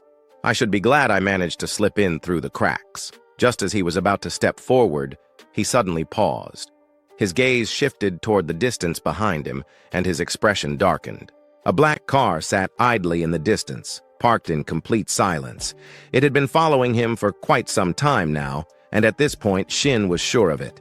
I can't believe they actually followed me all the way into the damn forest. I don't know what they want, but whatever it is, I'll settle it inside the dungeon. His voice turned cold, and his eyes gleamed with a dangerous edge. Inside the dungeon entrance, the entrance to Dungeon 101 resembled a massive cave, its dark, ominous passage stretching deep inside. Emerging from the blue portal, a group of thugs stepped forward calmly, their expressions unreadable. It seemed that the blonde-haired traitor had somehow convinced them to take the job. But before they could take another step, Shin's voice rang out, cutting through the air. "This is a solo-player dungeon, isn't it? You guys couldn't have gotten lost. That means you're trespassing in my playground." Hearing that voice, the leader of the rat gang raised an eyebrow in slight surprise. His eyes swept over Shin, taking in his posture. The guy looked like he had been waiting for them this whole time, but that moment of curiosity quickly turned into mocking laughter. "Are you stupid or something?" Turning back to Sang-un, the whole gang erupted into laughter, their expressions full of amusement at his supposed foolishness. Shin, however, remained calm. The moment he got a good look at them, he immediately realized something was off. These guys weren't a normal dungeon raid team. Thinking it over, he decided to give them one last chance to avoid unnecessary bloodshed. "I won't report this, so get lost." His eyes narrowed slightly as he spoke. At the same time, he silently analyzed the entire group, scanning them carefully before coming to a quick conclusion. No healers, no mages. They gave up stability, the one thing every dungeon party needs, to form an all-swordsman and archer team. These guys aren't dungeon hunters. They're awakened hunters, a pack of hyenas. Just as he suspected, this was a group that specialized in hunting other awakened players. And judging by their attitudes, they weren't even trying to hide it anymore. Ha! This dumbass actually thinks he's something special. The huge thug let out a loud laugh. Meanwhile, the small blonde-haired guy next to him sneered. "That's your fate, dumbass. If you die here, not even your corpse will be found." For some reason, Shin felt a strange sense of familiarity with this group. Digging through his memories, he remembered something from the past. This exact group had been completely wiped out by the Player Association's strict surveillance. It's been a while, huh? Against groups like this, the archers are always the biggest problem. "Yeah, I already figured that out," Shin responded lightly, his gaze locking onto the archer, a cold, emotionless man who showed no reaction whatsoever to the idea of killing someone. Not wanting to waste any more time, the archer casually drew his bow, speaking in a bored tone. All right, let's wrap this up and move on." But just as he finished, Shin spoke up again, and his words left the entire gang stunned. "That's exactly why I was waiting for you. If I had to get rid of 4 corpses, what better place to do it than here?" A sharp, mocking smile tugged at his lips. The massive thug's face twisted in rage. "You little shit!" With a furious roar, he lunged forward, ready to attack. However, before he could charge, the one-eyed man swiftly blocked him with his sword. "Let's do this the easy way." His voice was cold and composed. The huge thug's eyes widened in frustration. "This is the easy way. I'm going to rip his throat out. Ahead of them, Shin smirked, his words dripping with provocation. Good boy. Listen to your master. Ha! Stop wasting time and just come at me all at once. A thug like the big guy, who was used to throwing his weight around, had no tolerance for this kind of mockery. You better shut your damn mouth. With a furious roar, he planted his foot down, exploded forward like a raging bull, and swung his massive greatsword straight for Shin's torso without hesitation. Survival of the fittest. Is there a better phrase to describe a dungeon? Inside a dungeon, monsters always aim for your life. And in those same dungeons, the artifacts you and everyone else seek exist on the razor's edge of life and death. If you're weak, you die. There are no rules inside the dungeon. So if you want to live, you had to kill. That was the karma from my past life. And it still applies even now. In the end, everything that happens here is just self-defense. The entire gang of thugs stood frozen in shock, their eyes filled with disbelief as they locked onto the scene before them. Just seconds ago, the big guy had charged forward, radiating overwhelming aggression, but now he had been sliced clean in half. Not a single scream escaped him. One sword strike. That was all it took. Shin coldly swept his gaze over the remaining three. What are you standing around for? Come on, all of you, no hesitation. The remaining three immediately backed away, instinctively increasing their distance. After seeing that level of strength, they all understood one thing. If Shin got close, they were dead. Relying on their experience hunting other awakened players, they quickly adjusted their strategy while running. The blue-haired guy barked out orders. Cover us while we reposition. Got it, the archer responded. But internally, his mind was spiraling in confusion. He killed Sanho? Even if the guy was an idiot, Sanho was still level 100, and that kid had only awakened recently. What the hell is going on? The archer couldn't make sense of it. Meanwhile, on Shin's side, he had started spinning his greatsword, its heavy blade whirling through the air like the blades of a helicopter. The sharp winds it generated howled ominously, sending shivers down the spines of those who heard it. Hey now, where are you running off to? Shin teased, his smirk widening. Motherfucker! What kind of monster is this? The archer cursed. Even as he spoke, his hands moved instinctively, drawing his bow and letting loose 2 arrows at blinding speed. But to Shin, it was child's play. With one effortless swing, he sliced both arrows in half before they could even get close. And then, before the archer could react, Shin spun around and hurled his greatsword straight at him. Thud. The sword struck its target. The archer barely had time to scream before collapsing lifeless. The dying scream made the 2 remaining thugs freeze in place. They turned their heads in shock, their faces going pale. Who the hell is this guy? The small, orange-haired thug shouted in disbelief. Unlike him, however, the blue-haired one had a completely different thought process. His sharp gaze locked onto Shin, and more specifically, the fact that he was now unarmed. He threw away his great sword. That means he's got no weapon right now. This is the perfect chance to strike. Attack! At his command, both of them charged at the same time. Shin also dashed forward, heading straight for his great sword, which was still lodged in the archer's corpse. The race was on. But just as his fingers brushed the hilt of his weapon, the 2 thugs' blades came slashing toward him. Slash! The sound of steel cutting flesh echoed through the air. A spray of fresh blood splattered onto the ground, but it didn't come from Shin. It came from the archer's corpse. Because in the moment just before the blades reached him, Shin had used his sword as a pivot point, launching himself into the air with an acrobatic flip. You're insane. The orange-haired thug gritted his teeth, stunned that Shin managed to dodge even in that tight window of time. But Shin wasn't interested in conversation. Still midair, he reached down and ripped his great sword out. At that moment, the blue-haired thug, Juntae, suddenly reached out, grabbing the orange-haired one's head from behind. The smaller thug flinched in confusion. Juntae? What the hell are you doing? Before he could react, Juntae shoved him forward like a human meat shield. Slash!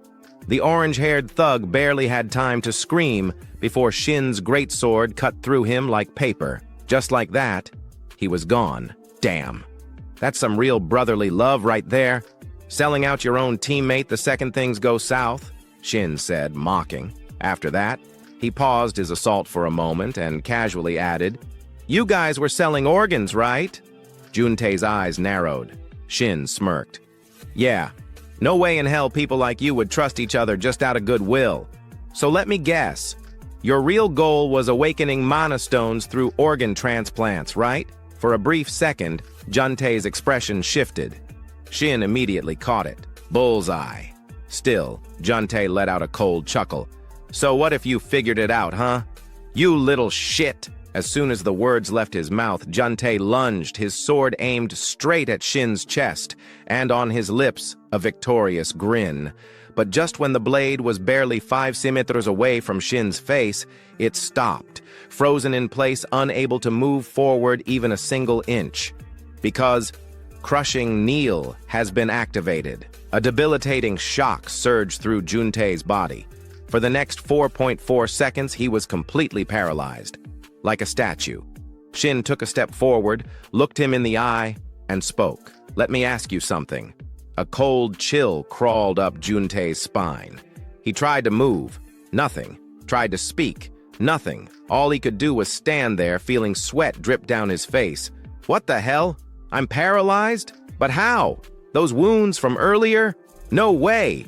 Just from those tiny cuts? There's no skill that broken. And what is he talking about? I'm the one who kills. That's how it's always been. I take lives, not the other way around." Yet now, for the first time in his life, he saw the end. And as death loomed closer, his mind flashed back to the past. Back to when he tricked a fresh, new, awakened rookie. "Give it your all this time, okay?" He had smiled, placing an arm over the young, freckled boy's shoulder. "With you here, we can do anything. I'd trust you, bro." The rookie grinned back, completely unaware. Scene transition. A different memory. A young rookie, his face covered in blood, trembled in fear. Tears mixed with red streaks as he stared at Juntae. Why are you doing this?" His voice cracked. "Please don't. I'll do anything you say." Back to the present. Juntae's entire body shook uncontrollably. Shin watched him, then smirked. "What's wrong? Didn't you already go through this yourself? Oh, or are you scared now because it's finally your turn?" Time passed. Now, Shin sat beside a small stream, carefully wiping his sword clean. Juntae was gone, sent to reunite with his comrades. And even though this wasn't the first time, even though he had witnessed this kind of thing countless times before, a part of him still felt off. I shouldn't get used to this. I haven't even been regressed for that long. At this rate, there's no way I'll ever form a contract with a constellation. Shin exhaled, his gaze drifting toward the pile of discarded weapons nearby. System. Notify. You have obtained 8 artifacts from this dungeon. Shin raised a brow, then grinned. Well, if it's self-defense, then I guess all of this belongs to me now. Time passed quickly. At this moment, Shin was putting his jacket back on. During the fight earlier, he had taken it off to avoid getting blood on it. At the same time, he checked his current status. Right now, he had reached level 10, and his consumed artifacts had totaled up to 11. His life points were at 400, energy at 50, and experience at 12. Looking at his status window, Shin's expression grew a bit complicated. "I wish I could have avoided that situation, but considering the results, it was worth it. At least I'm glad I didn't get fat from consuming artifacts. But still, just looking at my stats alone, doesn't this mean I'm already as strong as level 50 players? How long has it even been since I came back? My growth rate is actually insane." And on top of that, as he muttered to himself, Shin reached into his coat pocket and pulled out a ring. It was the recovery ring, a silver-tier artifact classified as support equipment. Equipment type: ring, special effect, recovery, usage effect. Consumes 10 mana to instantly remove any abnormal status. If used again within the next minute, the mana consumption doubles. Seeing this item, Shin couldn't help but be a little surprised. That guy who charged at me right from the start, who would have thought he actually had an artifact that nullifies debuffs? Wait, so if I had blindly relied on my stun skill, I would have been screwed. Looks like I need to be more careful next time. With that thought, he began synchronizing his mana with the recovery ring. Scene transitioned. Deep inside dungeon number 101. Internal access path. Deeper inside the dungeon, there appeared to be a mining site where a group of goblins was working. Some of them carried small sacks on their backs, seemingly used for collecting minerals. However, after just a few steps, one of the creatures suddenly stopped in its tracks and turned around, sensing something. Following its gaze, the goblin spotted Shin, gasping for breath. He gripped his sword tightly in one hand, but the strangest part was that his eyes were covered with a black cloth. Even Shin himself felt that what he was doing was absolutely insane, but he had no choice. The requirement to obtain the Lucky Day title is as follows. This is crazy. It wants the player to kill 500 monsters while keeping their eyes closed. On the other side, the goblins hesitated for a brief moment upon witnessing Shin's strange behavior. They didn't immediately charge into attack. Come on, when are these monsters going to make a move? Shin muttered in frustration. Once they confirmed that Shin was truly unable to see, the goblins let out amused chuckles.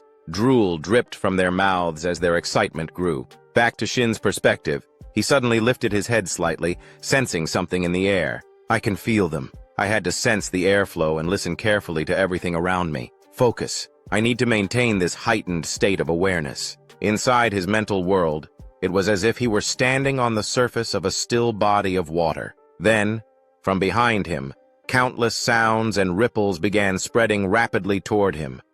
The sounds and ripples became increasingly clear and intense, surrounding Shin from all directions, appearing and disappearing unpredictably instead of following a linear path. I can do this, he reminded himself. At that very moment, one of the goblins let out a roar, gripping its axe tightly.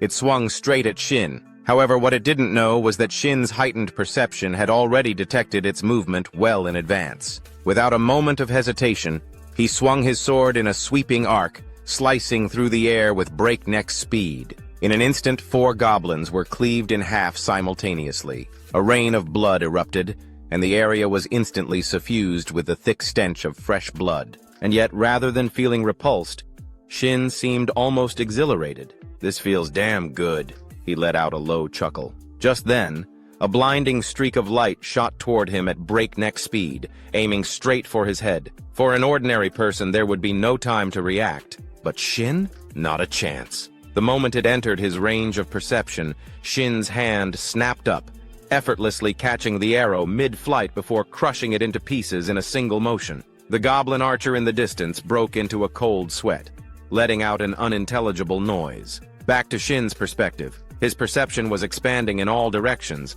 allowing him to sense countless pairs of eyes watching him from within the darkness.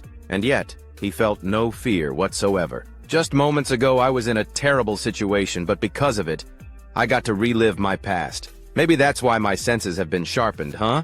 Well, either way, come at me, you bastards! He taunted them outright. And how could these green-skinned creatures possibly hold back after hearing that? With their overwhelming numbers, the goblins charged forward like moths to a flame. But the only thing awaiting them was death. Shin's sword whipped through the air at lightning speed, slashing and cutting down the goblins before they could even get close. His attacks were so relentless and precise that the goblins collapsed into pieces mid-charge, never even realizing how they had died. Rather than slowing down, Shin grinned in exhilaration.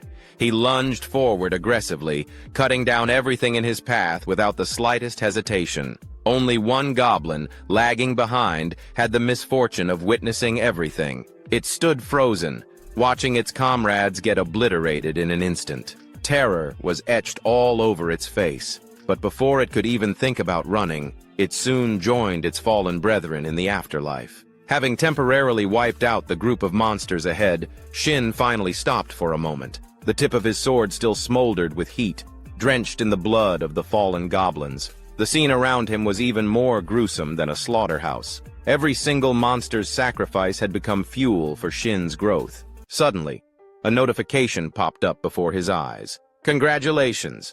You have leveled up. You have obtained the title, Lucky Day, rank D. Hearing the announcement, Shin ripped off his blindfold in one swift motion. There was no need for it anymore. Doesn't even feel like I did much, he shrugged, taking a moment to check out his newly acquired title. Lucky Day, rank D. Primary effect, luck plus 20. Secondary effect. Each time you defeat a monster of the same type, your luck stat increases by 0.1. Maximum increase, plus 10. Reading the description of his new title, Shin couldn't hold back a chuckle. Ha ha! I'm finally gathering all the titles I need. Meanwhile, a new group of goblins had been drawn to the area by all the commotion. But the moment they arrived, their eyes landed on the horrifying sight before them. Limbs and body parts of their fallen kin scattered all over the place. Every hair on their bodies stood on end. But before they could even think about retreating, Shin was already standing right in front of them, flashing a deranged smile. Ha ha ha! Can't let this opportunity go to waste. More stats for me, and they even walked right into my lap, drenched in blood, his face twisted into that of a bloodthirsty executioner. Even goblins who lived for slaughter couldn't suppress their terror. They screamed at the top of their lungs, as if their village had just caught fire. Time passed quickly. The unfortunate goblins that had arrived late had now joined their fallen comrades in the afterlife. And as for Shin, he was so thrilled that his whole body was trembling, as if he were having a seizure. Ha! My luck stat went up by 30 just from this one title. This is even better than most platinum-ranked titles. This has to be worth 500 million. No, maybe even 1 billion yuan. In this lifetime, I can finally afford a house, he shouted in pure exhilaration. But then, at that exact moment, a crimson spatial crack suddenly appeared behind him, crackling with violent lightning.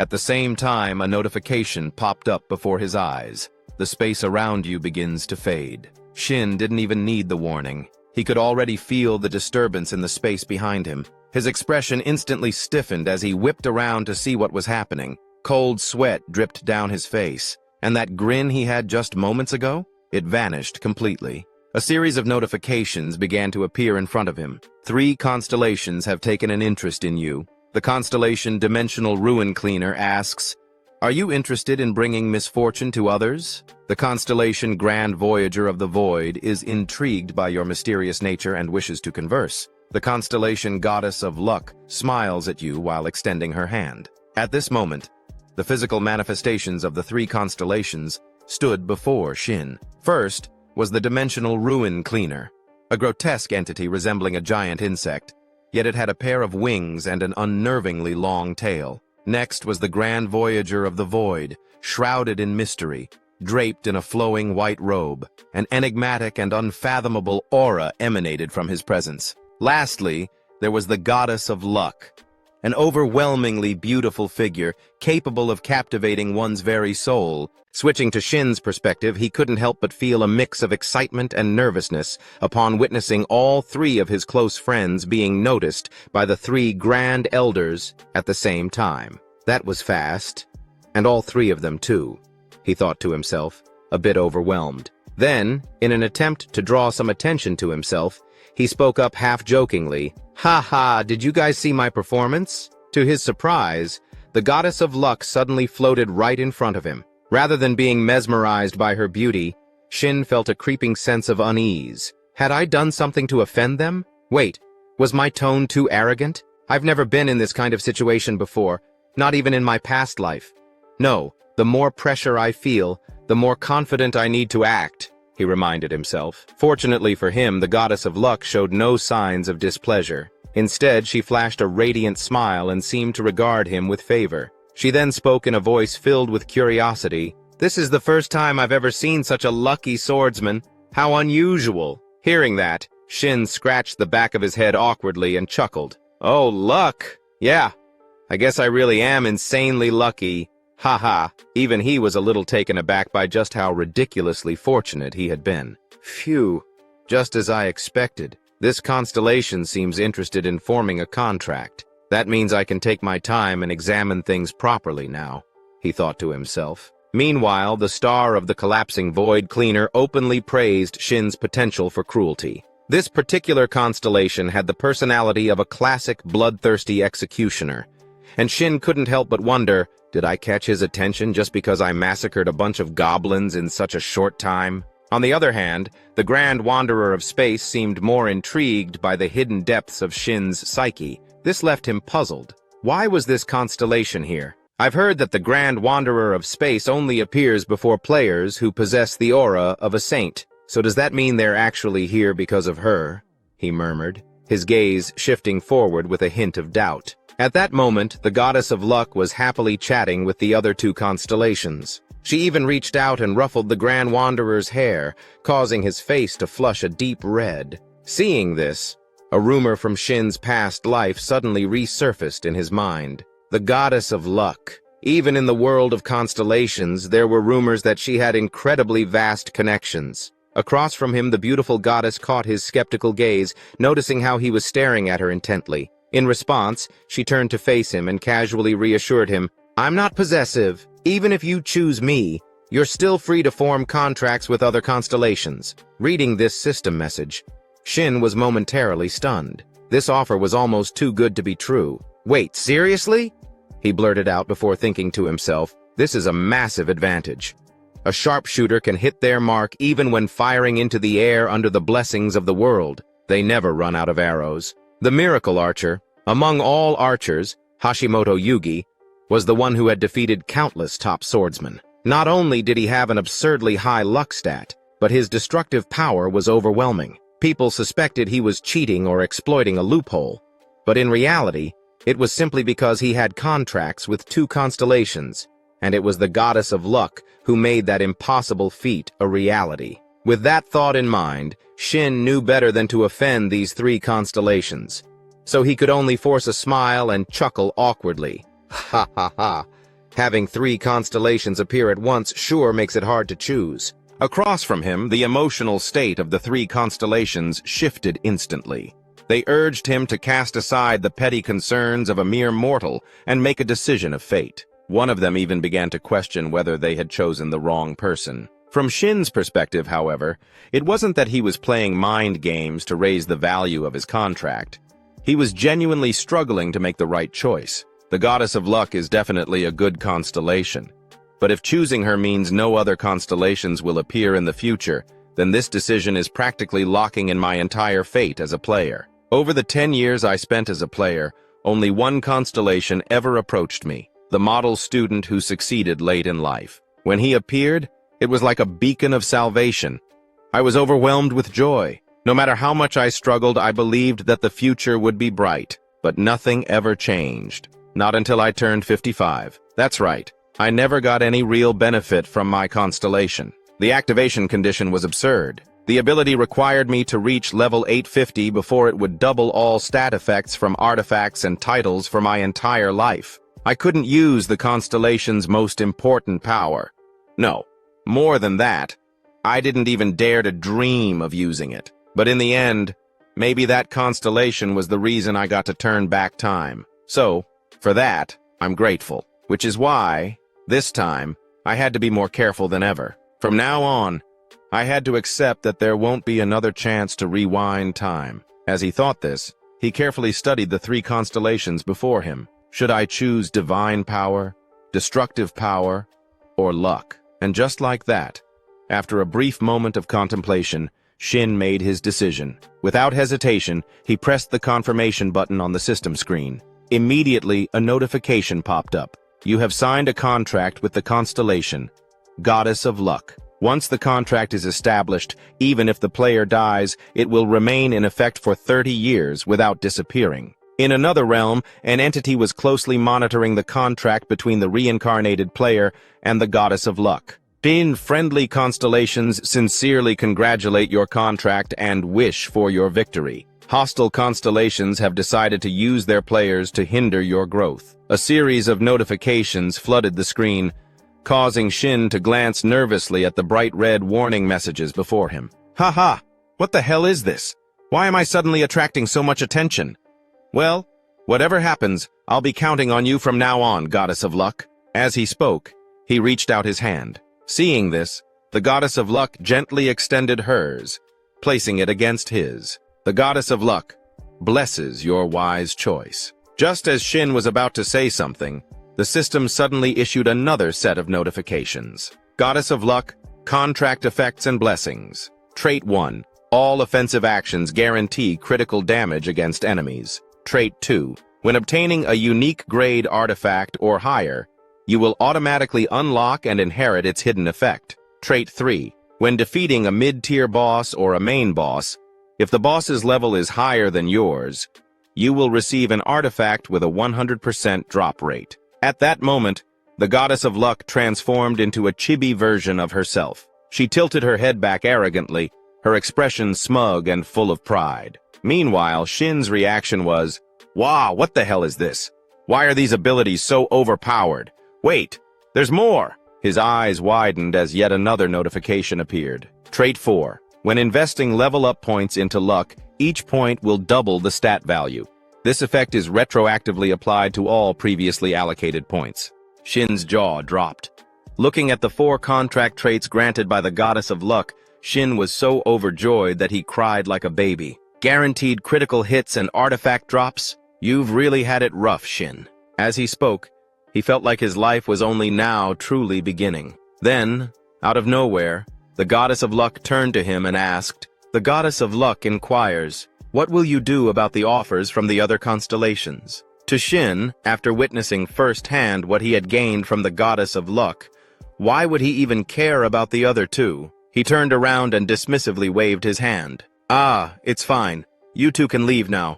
I need to focus on the goddess." Hearing this, the other two constellations immediately bristled with irritation. The Grand Voyager of Space. Take a number. See you next time. The Spatial Collapse. Janitor. Warning. One day, I will take something from you. Be prepared. Meanwhile, the goddess of luck clapped her hands in delight, amused by his unwavering determination. With this effect, you don't need to be greedy, for now, she thought. Shin nodded in agreement, reminding himself, no need to rush. Better opportunities will come. Time flew by in an instant, and the scene shifted. Now, in the boss room of dungeon number 101, Shin was locked in combat with the dungeon's final boss, a green-skinned monster. The clash of their weapons rang through the air, each impact creating ear-splitting echoes and unleashing shockwaves across the battlefield. Off to the side, the goddess of luck watched, completely dazed. Meanwhile, Shin only grew more exhilarated the longer he fought. Is this really all the final boss has to offer? Come on, give me more, you weakling! With a mighty swing, he slashed his sword forward, forcing the green-skinned monster to raise its twin battle axes in a desperate attempt to block the attack. This was the final boss of the dungeon, the greedy Goblin Warlord. Next, the Goblin Warlord channeled all its strength into its arms and shoved Shin backward. Reacting quickly, Shin drove his sword into the ground, using it to halt his movement before he could be knocked too far back. A deep trench was left in the earth where his blade had dug in.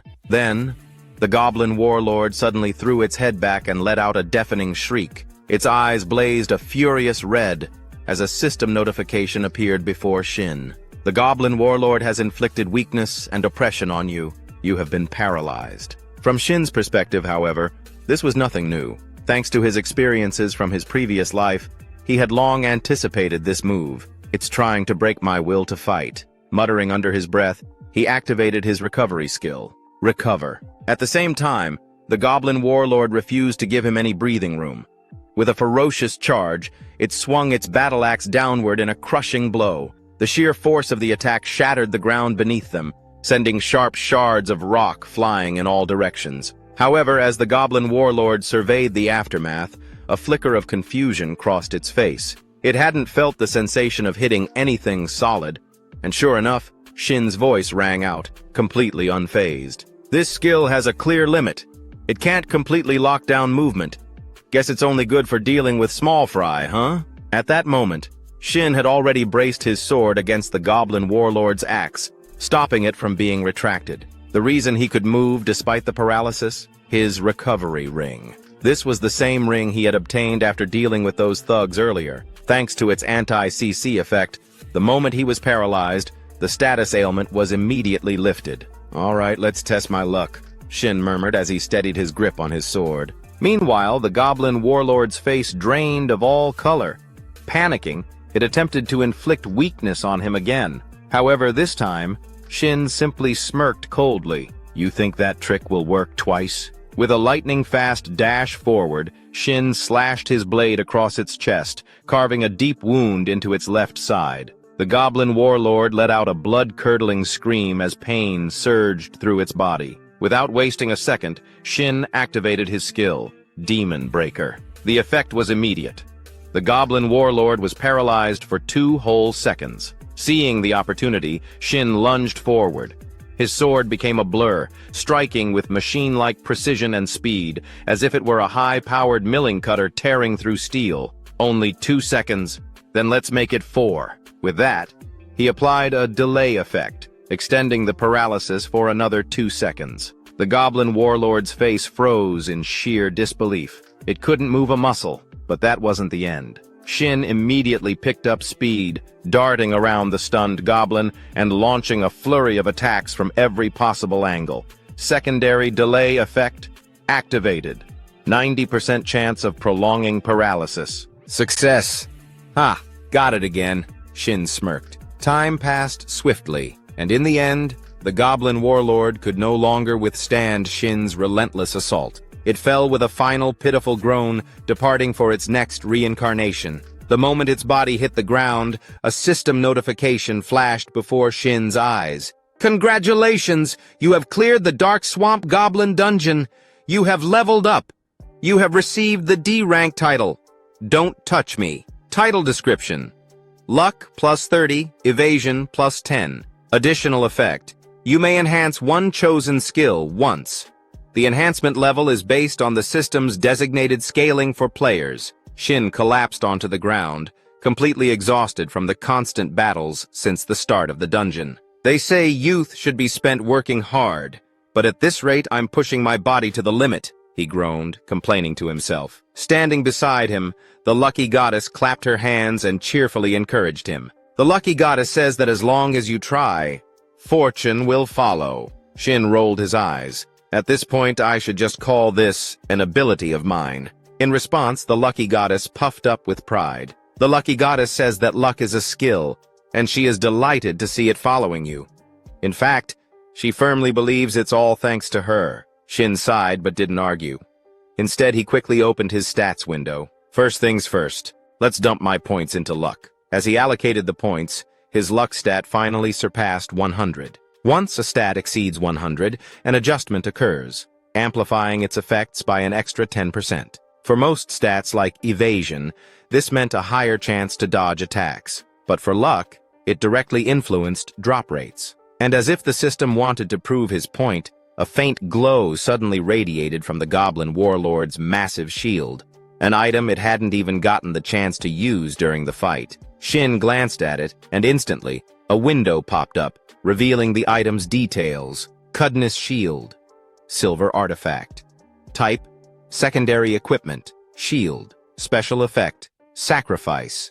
Defense: plus 20. Description: a shield left behind by a goblin warrior named Cudness. It fortifies itself using mana and converts received damage into healing. However, the entire process consumes an equivalent amount of mana. Shin whistled in admiration. Now this is one hell of a shield. It seemed like this item was specifically designed for tank-type players. However, Shin had no complaints about obtaining it. After all, it's a guaranteed drop, thanks to the goddess. So that means luck affects the drop rate of artifacts, right? One thing's for sure, this is even more troublesome than when I was contracted with the constellation of the late-blooming model student. With that thought in mind, he activated his skill, Devour, to absorb the shield's attributes. Meanwhile, the goddess of luck suddenly lunged forward, hugging him tightly and rubbing her cheek against his. Time quickly passed, and the scene transitioned to the interior of the Q area building.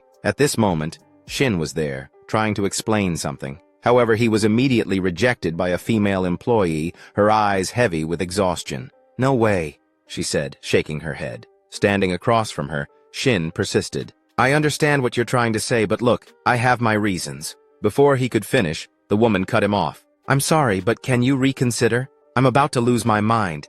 I don't even know how many corpses I've seen this week." Hearing that, cold sweat dripped down Shin's face. He muttered to himself, "I can't let things go off track from here. To understand how things got to this point, we need to rewind to 2 hours earlier.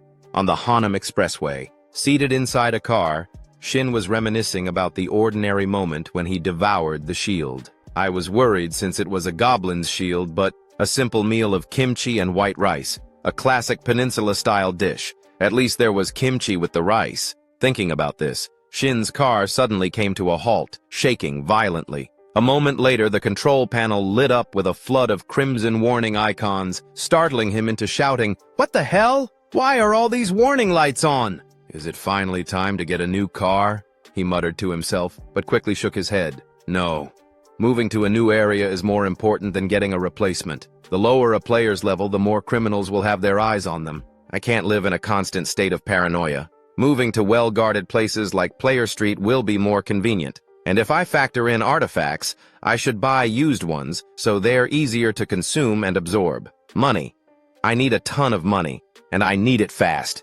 There's only one place I can get that kind of cash. The system appeared when the player era began, bringing with it a slew of quests. The organization overseeing all of these missions was none other than the Player Association. If it's a system managed by the association, I can make it work. Here I come. Quest Zone. With that thought, Shin floored the gas pedal, racing toward the Player Association. Back in the present, being rejected right at the entrance crushed his dreams of quick riches. Across from him, the dark-eyed employee desperately tried to knock some sense into him. "So, please, enter a dungeon appropriate for your level. Why on earth would you go into a level 100 zone? Besides, you're not even ranked yet." In response, Shin pulled out his best pleading face. "I won't cause any trouble. I swear. Please trust me. Maybe I'm only level 17, but with my current skills, going into a low-level area would be a complete waste of time." From the employee's perspective, she was practically on the verge of tears. Her entire body trembled as she weakly pointed to the side, her voice quivering. "Yesterday someone said the exact same thing. Guess what happened to them? So please, just go somewhere appropriate for your level." Seeing her like this, Shin could somewhat understand her reasoning. I get why she's acting this way. Too many players overestimate themselves and end up dying like idiots. But in moments like these, you just have to grow a thick skin. With that in mind, he put on a face so convincingly trustworthy, it could rival a shady multi-level marketer's. Then, with absolute certainty, he declared, "No, absolutely not." At that moment, a purple-haired girl overheard the commotion and approached. "What's going on here?" she asked. Hearing this, the black-haired employee quickly turned to her, shaking her head. "Hello!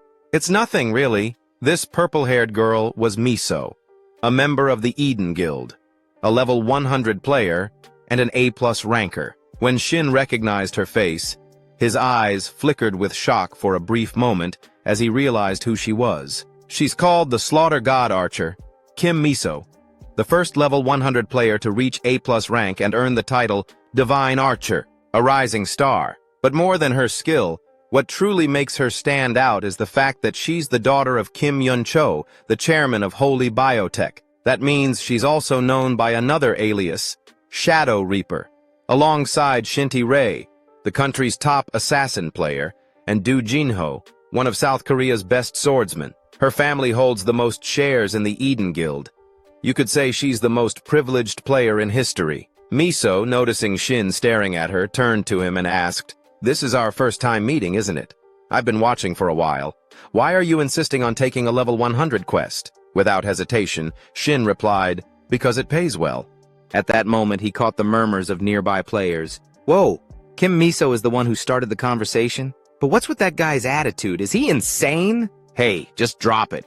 She's about to say something to that level 17 trash," a guy in a cap muttered, holding his friend back. Hearing their words, Shin simply closed his eyes in silence, though in his mind he was cursing them all. "I can hear you, you bastards." Unaware of his inner thoughts, Miso warned him, "That zone is going to be difficult for you." Shin sighed and shrugged. "Of course I know that, but the greater the risk, the greater the reward." He paused for a moment, thinking to himself, "I'm definitely not doing this out of personal feelings. Even though in my past life, I applied to join Kim Misa's party and got rejected, I'm absolutely not doing this out of spite." Unaware of Shin's petty inner thoughts, Miso remained enthusiastic as she continued speaking. But you do know that completing a mission alone is against the association's regulations, right? Her words immediately snapped Shin back to reality. He quickly realized the problem. Now that I think about it, solo missions won't have their restrictions lifted for another 4 years.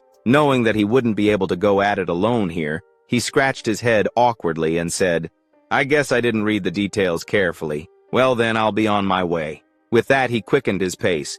However, he failed to notice that his odd behavior had caught Misa's attention. Out of nowhere, she suddenly made an unexpected offer. "Then, do you want to form a party with me?" Around them, the nearby players who overheard her words widened their eyes in disbelief, as if they couldn't trust what they had just heard. "Whoa, is she crazy? Why the hell would she pick that bastard? I could go too, damn it. This is so unfair, I'm so jealous." From Shin's perspective, he wasn't naive enough to believe that a golden opportunity had simply fallen into his lap without reason. Suspicious of Misa's true intentions, he immediately asked, "What's the catch?" Hearing that, Miso gave him a look of approval and smirked. "Oh, so you don't believe this is just a simple favor, huh? Haha, I tend to trust circumstances more than people," Shin replied with a grin. Meanwhile, Miso revealed her true motive. "Hey, interesting, but there's no catch. If anything, let's call it a promise instead. If your skills don't match your confidence, you'll have to pay the price. Of course, if it turns out the other way around, I'll give you a sincere apology." Her voice was ice cold. Hearing that, Shin smirked. He had already figured out Misa's angle. "So, this is a test, huh?" Kim Misa's influence extends far beyond just being a famous player. The brand value of any outfit she wears skyrockets instantly. With just a few words, she can flood the news. The moment she labels someone as an arrogant player, their career is as good as over. This is going to be interesting. With his usual, "if I like it, I fight" attitude, Shin accepted without hesitation. "Then let's head out right now." From Miso's perspective, just a few minutes earlier, as Miso stepped out of her car, the driver had reminded her, "I'll be waiting here, miss." In response, Miso waved her hand dismissively. "Do whatever you want. This might take a while." After that, she couldn't help but feel a little frustrated about having to go alone. All the guild members are busy. How annoying. Guess I'll have to find a party member for myself. Just as this thought crossed her mind, she overheard Shin's conversation with the association staff. Coincidentally, Kim Miso had a reason to team up with Shin Sang-hyun. The minimum party requirement for missions was just as much of a hassle for her as it was for him. Among all these circumstances, she suddenly came across a player exuding confidence, someone whose true abilities were unknown to everyone. That in itself was quite an intriguing situation for her. And so, their unexpected partnership was formed. Meanwhile, the staff member caught between the two was sweating profusely. Then, out of curiosity, Miso casually asked, "By the way, what mission was Shin Sang-hyun planning to take?" Hearing a famous player ask about him, the staff member fumbled for a moment before responding, "Ah, yes. Please wait a moment." She quickly checked the system screen in front of her, and then tilted it toward Miso for her to see. The mission details read, "Defense Mission. Eliminate all monsters approaching the Guardian Tower. If the Guardian Tower's core is destroyed, the mission will fail. Monster type: wolf-type creatures. Number of monsters: 300. Recommended: level 100. Mission reward: 500 million yuan." After reading the mission description and its requirements, Miso's gaze shifted slightly. Even for a level 100 player like her, this was not a mission to be taken lightly. What the hell is this? This isn't a simple collection quest or a standard hunting mission. It's a defense mission. That means they have to wipe out every last monster to succeed. One of the most crucial principles of a 4-player team is having at least one ranged damage dealer. And he planned to do this alone? If I weren't here, he'd be dead for sure. The more she thought about it, the more convinced she became that Shin Sang-hyun was out of his mind for even considering this mission solo. Seeing the slight hesitation in Miso's gaze, Shin smirked and provocatively asked, "What's wrong? Are you scared?" Miso blinked in disbelief for a moment. "Did I hear that right?" Shin grinned and replied casually, "Oh no, it's just that you suddenly went quiet, so I was wondering if you were having second thoughts. If it's too much, we can always recruit more members before heading in. Maybe a tank or a high damage range DPS. As Shin continued listing off suggestions, the staff member beside them broke into a nervous sweat. She noticed that Miso's entire body was trembling, but not from fear. It was pure, unfiltered rage. Feeling her pride taking a serious hit, Miso suddenly grabbed Shin's wrist and hissed through gritted teeth, "No, Shin Sang-hyun, this mission is perfectly fine." Before he could say another word, she slammed the accept button. The moment she did, a system notification appeared before them. Mission accepted. You will now be transported to the designated mission area. As the message flashed on their screens, a dazzling light engulfed both of them. Bolts of energy crackled wildly in all directions as the teleportation process began. Meanwhile, the staff member watching this unfold had gone completely pale. She mumbled anxiously to herself, "Since Kim Miso is going with him, nothing bad should happen, right? Hopefully. I really hope nothing bad happens.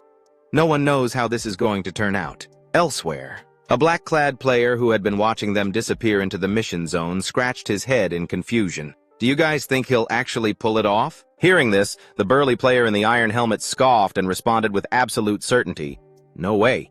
He's only level 17. How the hell is he supposed to fight level 100 monsters?" Unlike the others who dismissed Shin outright, the blue-clad player had a different perspective. "Hey, do you really think Kim Miso would just randomly bring him along for no reason? She's currently being praised as the youngest A+ ranked player. Do you think her ability to judge people is that poor?" He crossed his arms and continued, "You guys know about the ranking system that the Player Association recently restructured, right? It was created because evaluating a player's strength purely based on level was inaccurate. There are 2 criteria for ranking. First, the number of dungeons cleared. Second, an overall assessment of the player's combat sense. And that means Kim Miso reached A+ rank purely based on her combat sense. The 2 other players listening to him already knew this information, but they still had some lingering doubts. One of them asked, "I get that, but why A+? Why not just A?" At this, the blue-clad player smirked knowingly. "Ah, that's because there are even bigger monsters ranked above her, right? But forget that for now. It doesn't matter. What does matter is that he just went in together with Kim Miso." With that realization sinking in, the single guys among them let out a dramatic sigh of envy. Damn it. So jealous. Some even wiped away imaginary tears, feeling utterly miserable. The mission begins. As the scene shifts to Shin's group, they find themselves in a modern cityscape, the setting for their current mission. Towering high into the sky, the structure they must defend pulses with arcs of lightning, crackling with ominous energy. Atop the tower, Kim Miso stands with her bow in hand, her sharp gaze following Shin as he silently strides across the bridge. Words carry responsibility. If things get too dangerous, of course, I'll step in. But I hope this experience will make him realize the reality of the situation, she mused. Flashback, 30 minutes earlier. Just after their arrival, Shin had made a proposal that left Miso momentarily stunned. "What did you just say?" she asked, narrowing her eyes at him. Still checking his weapons, Shin responded casually, "I meant exactly what I said. Unless I ask for help, don't interfere. If you focus on support, I'll give you 5%. Miso blinked in disbelief. "So, I didn't mishear?" "Nope," Shin replied nonchalantly. "You just sit back and support and you'll still pocket 5%. Sounds like a great deal, doesn't it?" Miso glanced him over from head to toe before shaking her head. "You think I'm hesitating because of that? There's no way you can handle this alone. We're talking about 300 of them, not just 1 or 2. Even someone at level 100 like me would struggle dealing with them solo." Her words faded as she caught the unwavering confidence in Shin's expression. His smirk held an air of mystery as he simply said, "Just watch and see." Somehow, something about that look made Miso reconsider. Letting out a sigh, she finally relented. "Fine, but for every monster you miss, you lose 1% of your share. If you let 95 of them slip through, you walk away with nothing." "Got it." Present moment, returning to the present, Shin now stands face to face with several deep blue-furred wolves. Their glowing purple eyes gleam with malice, their presence exuding a dangerous aura. Snarling, they fix their bloodthirsty gaze on him. Gripping his sword tightly, Shin slams it against the ground with a confident smirk. "Too bad for you," he says, his voice brimming with excitement, "because I don't plan on missing a single one." Without any warning, both sides lunged at each other, exchanging what could only be described as affectionate blows. And true to Miso's expectations, Shin didn't disappoint. With a single fluid dash, his greatsword cleaved through the air at lightning speed, striking the monstrous wolves with pinpoint accuracy. They barely had time to let out a single cry before collapsing in lifeless heaps. After finishing his attack, Shin turned back to admire his handiwork, a slight smirk forming on his lips. For creatures that look this menacing, their death cries are actually kind of cute, huh? Meanwhile, Miso, still perched atop the tower, found herself momentarily speechless at the display. Even she had to admit, he's not just some arrogant rookie. The strike just now was flawless. His stance maximized the greatsword's reach with perfect precision. It was the ideal form. Similar to the elite swordsman in my guild, he always talks about offense and defense as one. And more importantly, he minimizes unnecessary movements, cutting down multiple enemies in a single swing. However, despite his confidence, there were still far too many enemies. A level 17 player going up against an overwhelming number like this, it's just not possible. That was when a creeping realization hit her. Her expression stiffened as she replayed what she had just witnessed. Wait a second, something's off. Her gaze sharpened as her mind raced through the events. Why weren't the monsters moving at all just now? A chilling thought struck her, making her eyes widen in shock. No way. Could it be? Stun? She shouted, her voice echoing in disbelief. The realization hit her so hard that she lost balance, tumbling forward in a panic. Fortunately, at the last second, she managed to grab onto the railing, swiftly pulling herself back up. She clutched her chest, still reeling from the shock. Damn it, that was close. Almost fell right off. But her mind wasn't on her near accident. It was still racing over what she had just witnessed. That was definitely a stun effect, and I counted 4 whole seconds. If that's really the case, then he even surpasses Jinho in that regard. That means he can leisurely apply crowd control and wipe out enemies at his own pace. Her heart pounded as she processed the implications. Just who the hell is this guy? From Shin's perspective, with his stun ability, cutting down the monsters was as effortless as slicing through paper. Haha, why is this so easy? He laughed, thoroughly enjoying himself. But as if the heavens decided to spice things up, the difficulty of the mission was suddenly cranked up a notch. Without warning, one of the wolves was sent flying forward, forcing Shin to halt his movements. His eyes flicked toward the source of the disturbance. In the distance, something massive was hurtling toward him at an astonishing speed. Every wolf in its path was being tossed aside like rag dolls. The sight made a bead of sweat roll down Shin's temple as he muttered, "So it's finally here." Black wolf. Standing before him was an enormous black wolf, its sheer size rivaling that of a truck. Its imposing presence filled the air with a terrifying aura, and the moment it locked eyes on Shin, it unleashed a deafening roar. Black wolf. I didn't encounter it too many times in my past life. But is this why it feels so familiar? At that moment, Shin felt his entire body seize up. A system notification flashed before his eyes. Black Wolf has inflicted the negative status, stun. And it wasn't just him. The wolf's powerful stun effect extended all the way to Miso, who had been observing from afar. However, just as the effect should have taken hold, a protective aura shimmered around her due to her artifact's effect. The negative status, stun, has been nullified. Seeing this notification, Miso's eyes snapped open in realization. That's right, the Black Wolf can use stun too.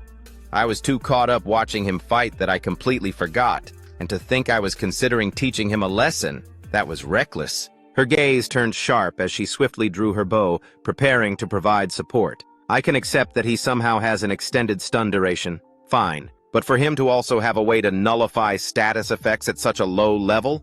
That's practically unheard of. But before she could even let loose an arrow, Shin had already taken action. Using his recovery ring, he instantly dispelled the stun effect. The next second, his body shot forward like a bullet. Miso, still holding her bowstring tight, froze in place, her eyes widening in disbelief. There's no way. A nearly flawless greatsword stance, an abnormally long stun effect, and now the ability to negate status effects. Is he really just a level 17 player? The Black Wolf's downfall, unaware of Miso's internal thoughts, The black wolf, originally charging in to get a bite of Shin, suddenly skidded to a stop, its massive paws carving deep grooves into the ground. Seeing its prey casually shake off the stun effect, the beast's once ferocious eyes now flickered with a hint of panic. Shin, amused by the wolf's dumbfounded expression, let out a chuckle. "Surprised, huh?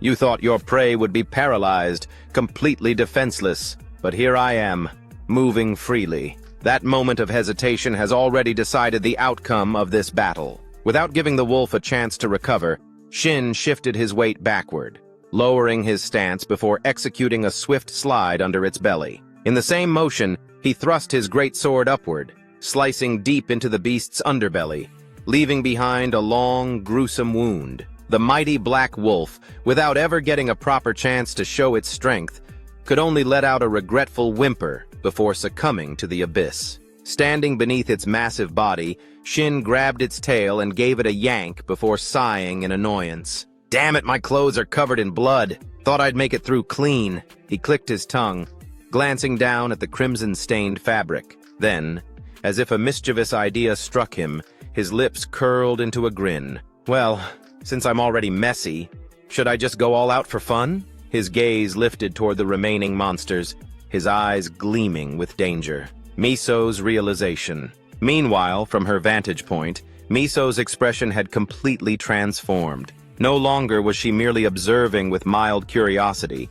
Instead, her eyes sparkled as if she had just discovered a rare diamond hidden within a pile of rubble. Just like that, before long, Shin had nearly wiped out the entire horde of monsters in the mission, slashing through them like a man possessed. Around him lay the corpses of countless green wolves, their blood soaking into the battlefield. A glowing message appeared before his eyes, notifying him. Monster Defense Mission. Enemies eliminated. 299 out of 300. You have leveled up. You have earned a Rank D title. Fearless. Title, Rank D. Fearless. Effect. Grants full resistance to status effects caused by the roars of wolf-type monsters. Even though the effect was limited to a single monster species, Shin didn't mind at all.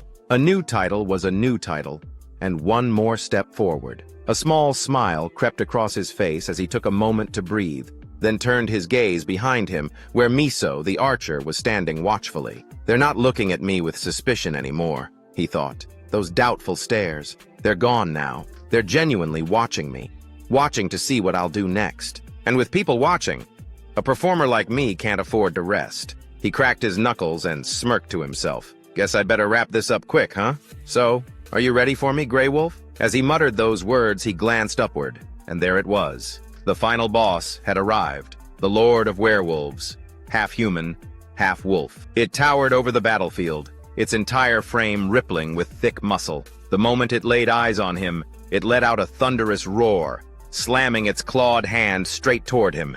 The impact was so powerful that the ground beneath them exploded into fragments. But Shin didn't flinch. Drawing on his combat experience, he instinctively dodged to the side with ease. Not only that, he even had the nerve to taunt the beast. "Your attacks are known for being unpredictable, right? But that was 30 years ago. These days, every move of yours has been analyzed to death. At this point, shouldn't we be calling them predictable instead?" He narrowed his eyes, his tone growing sharper. "Sorry, but I've already got every one of your moves and skills figured out." The words had barely left his lips before he launched himself forward, legs coiled with power, blasting toward the werewolf lord like a bullet cutting through the wind. At that very moment, Shin swung his greatsword with force, slashing it straight into the werewolf's body. The beast barely had time to let out a pained howl before a massive wound split open across its chest. And yet, looking at the result, Shin didn't seem particularly impressed. "Just as I thought," he muttered. "Even with all its movements predicted, a level 100+ boss like this still packs a punch. It's no pushover." Meanwhile, off in the distance, Miso stood watching. As she witnessed Shin handling the quest's final boss with apparent ease, beads of sweat started forming on her forehead. Her voice was almost dazed as she whispered, This is completely insane. There's more than one weird thing going on here. He's not just in a berserker state. He's somehow immune to the fear effects from that wolf, too. And he's carrying that massive sword, moving like it's nothing. It's like he's playing a joke on the entire system. She kept going, struggling to believe what she was seeing. And on top of that, he's predicting the Wolf Lord's moves in advance. He's going toe-to-toe with it and not losing an inch. The longer she watched, the more surreal it felt. Her eyes stayed locked on the battle. By now, the Werewolf Lord had completely lost it. With a feral snarl, it opened its jaws wide and lunged at Shin, aiming to crush him in a single bite. But Shin was already one step ahead. He twisted his body, dodging to the side just in time. However, the beast wasn't done. Letting out a furious roar, it slashed out with one of its razor-sharp claws, aiming straight for Shin's exposed flank. Forced onto the defensive, Shin raised his great sword like a shield and blocked the blow. Even the Wolf Lord seemed stunned. Its eyes widened slightly, not expecting its attack to be stopped. But what it saw next wasn't fear or hesitation. It was the cold, focused gaze of its opponent. "I told you, didn't I?" Shin growled through clenched teeth. "I know everything about you. I spent my whole damn life in my past world learning how to beat you." Then, for a brief moment, his eyes flicked toward Miso, who was still standing at a distance. And somehow, in that fleeting glance, she understood exactly what he was trying to do. The most ridiculous part, the part that made her want to laugh despite the intensity of it all, was the way he was fighting. Not for survival, not even to win, but like he was trying to prove something to her. Watching this, Miso let out an awkward, half-frustrated sigh. What kind of guy is he? Seriously. Back in the heat of battle, the sound of clashing steel echoed relentlessly through the air. As the fight dragged on, Shin started to feel the toll it was taking on his body. His stamina was dropping fast. "This fight's dragging out way longer than I thought it would," he muttered under his breath, frustration building. "I've been showing off trying to look cool in front of Kim Miso, and now it's eating into my time with this boss. If things had gone according to plan, this thing should have been out of gas by now. So why the hell is it still going strong?" Behind him, the Werewolf Lord continued its relentless pursuit. It was like the beast wouldn't be satisfied until it had landed a few solid blows on him. Shin could hear the piercing whoosh of claws slicing through the air at his back. The sound alone was enough to make the hair on his neck stand on end. "This isn't good," he thought, beads of sweat forming on his brow. "If I let my guard down even once, I'm done for. My stamina is already taking a serious hit." At the same time, the boss monster seemed to be losing patience. No longer content with simply chasing him down, it suddenly gathered strength and lunged forward with explosive speed. Shin, sensing the shift, snapped his head around just in time. But then something clicked. "That movement. I know this." His thoughts raced.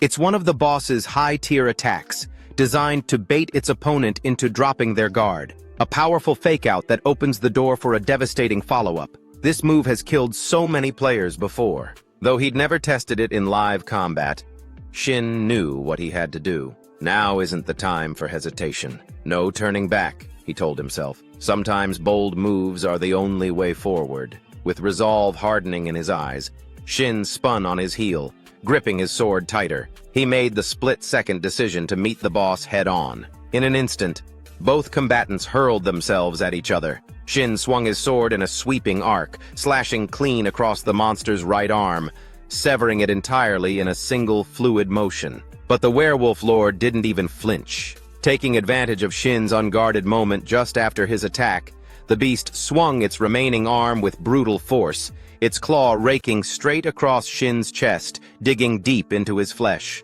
A sharp spray of blood burst into the air, painting the battlefield in red. The metallic tang of it filled the space around them. Off in the distance, Miso fell to her knees in a daze as she witnessed the brutal scene unfold before her eyes. Her vision blurred with tears. "For someone I've barely even known," she whispered shakily. "Shin Sang-hyun, this is so stupid. I should have jumped in to help him right away. Even if he showed unbelievable skill just standing here doing nothing, it's no different from killing him with my own hands. I'm sorry. I'm so sorry, Shin Sang-hyun." The archer could barely contain the guilt in her voice as she berated herself. But of course, there's no way our protagonist would go down that easily, right? Then, at the center of the battlefield, a soft green glow began to emanate from Shin's body. The light was gentle, almost calming, Miso's sobs faded as she lifted her head to watch in stunned silence. To understand what was happening, we need to rewind a bit, back to the time when Shin had cleared out the goblin dungeon and obtained a shield, Cutness's barrier. That item had long since been absorbed and reduced to ashes, but now, its special ability was finally being activated. The effect was called Sacrifice. Sacrifice. Conditional passive skill. Activates under specific circumstances. Fully restores any damaged body part, selected in advance. Converts the damage received into restorative energy. If the incoming damage exceeds the player's max HP, the effect revives the player with full health, using the value of that lethal blow.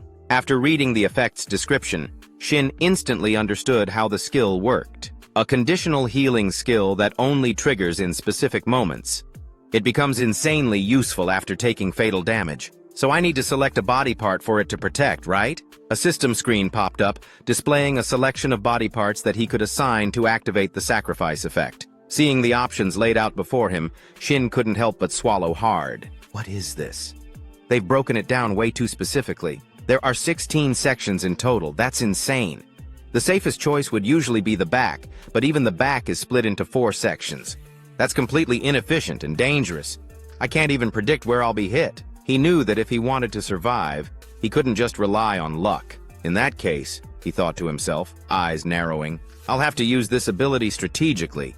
Back in the present moment, thanks to the sacrifice ability, all the damage Shin had just taken from the boss's vicious strike was instantly converted into life force. His health bar surged to full in the blink of an eye. Still, even Shin couldn't help but break into a cold sweat from the gamble he had just taken. Phew, it worked. If I had miscalculated even a little, I would have been dead on the spot. That was way too risky, he muttered to himself, but I guess I pulled off a lucky 2-for-1. In front of him, the werewolf lord was now stunned, its body locked in place, frozen by the effect. Seeing this, Shin gave a small shake of his head and chuckled at the monster's misfortune. I can't tell if I got lucky or if you got unlucky, he said aloud. The right arm you used as bait to lure me in.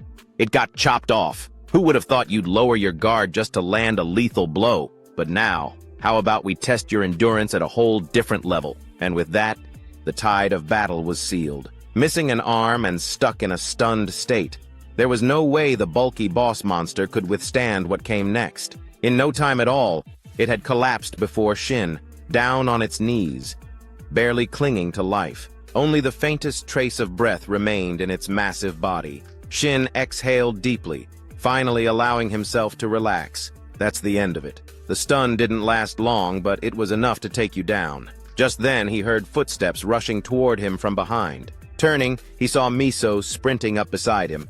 He greeted her casually. You made it, Kim Miso. But instead of returning the calm tone, Miso snapped at him in frustration. If you had a healing ability like that, you could have at least told me beforehand. I nearly had a heart attack watching you die. And seriously, what was that just now? Did you resurrect or something? How the hell did you know the werewolf lord's every move and skill so precisely? I've seen a lot of sword wielders before, but none of them have been as mysterious as you, Shin. It's like you're... Before she could finish her sentence, Shin cut in with a cold, almost amused smirk and asked, like I'm what, exactly?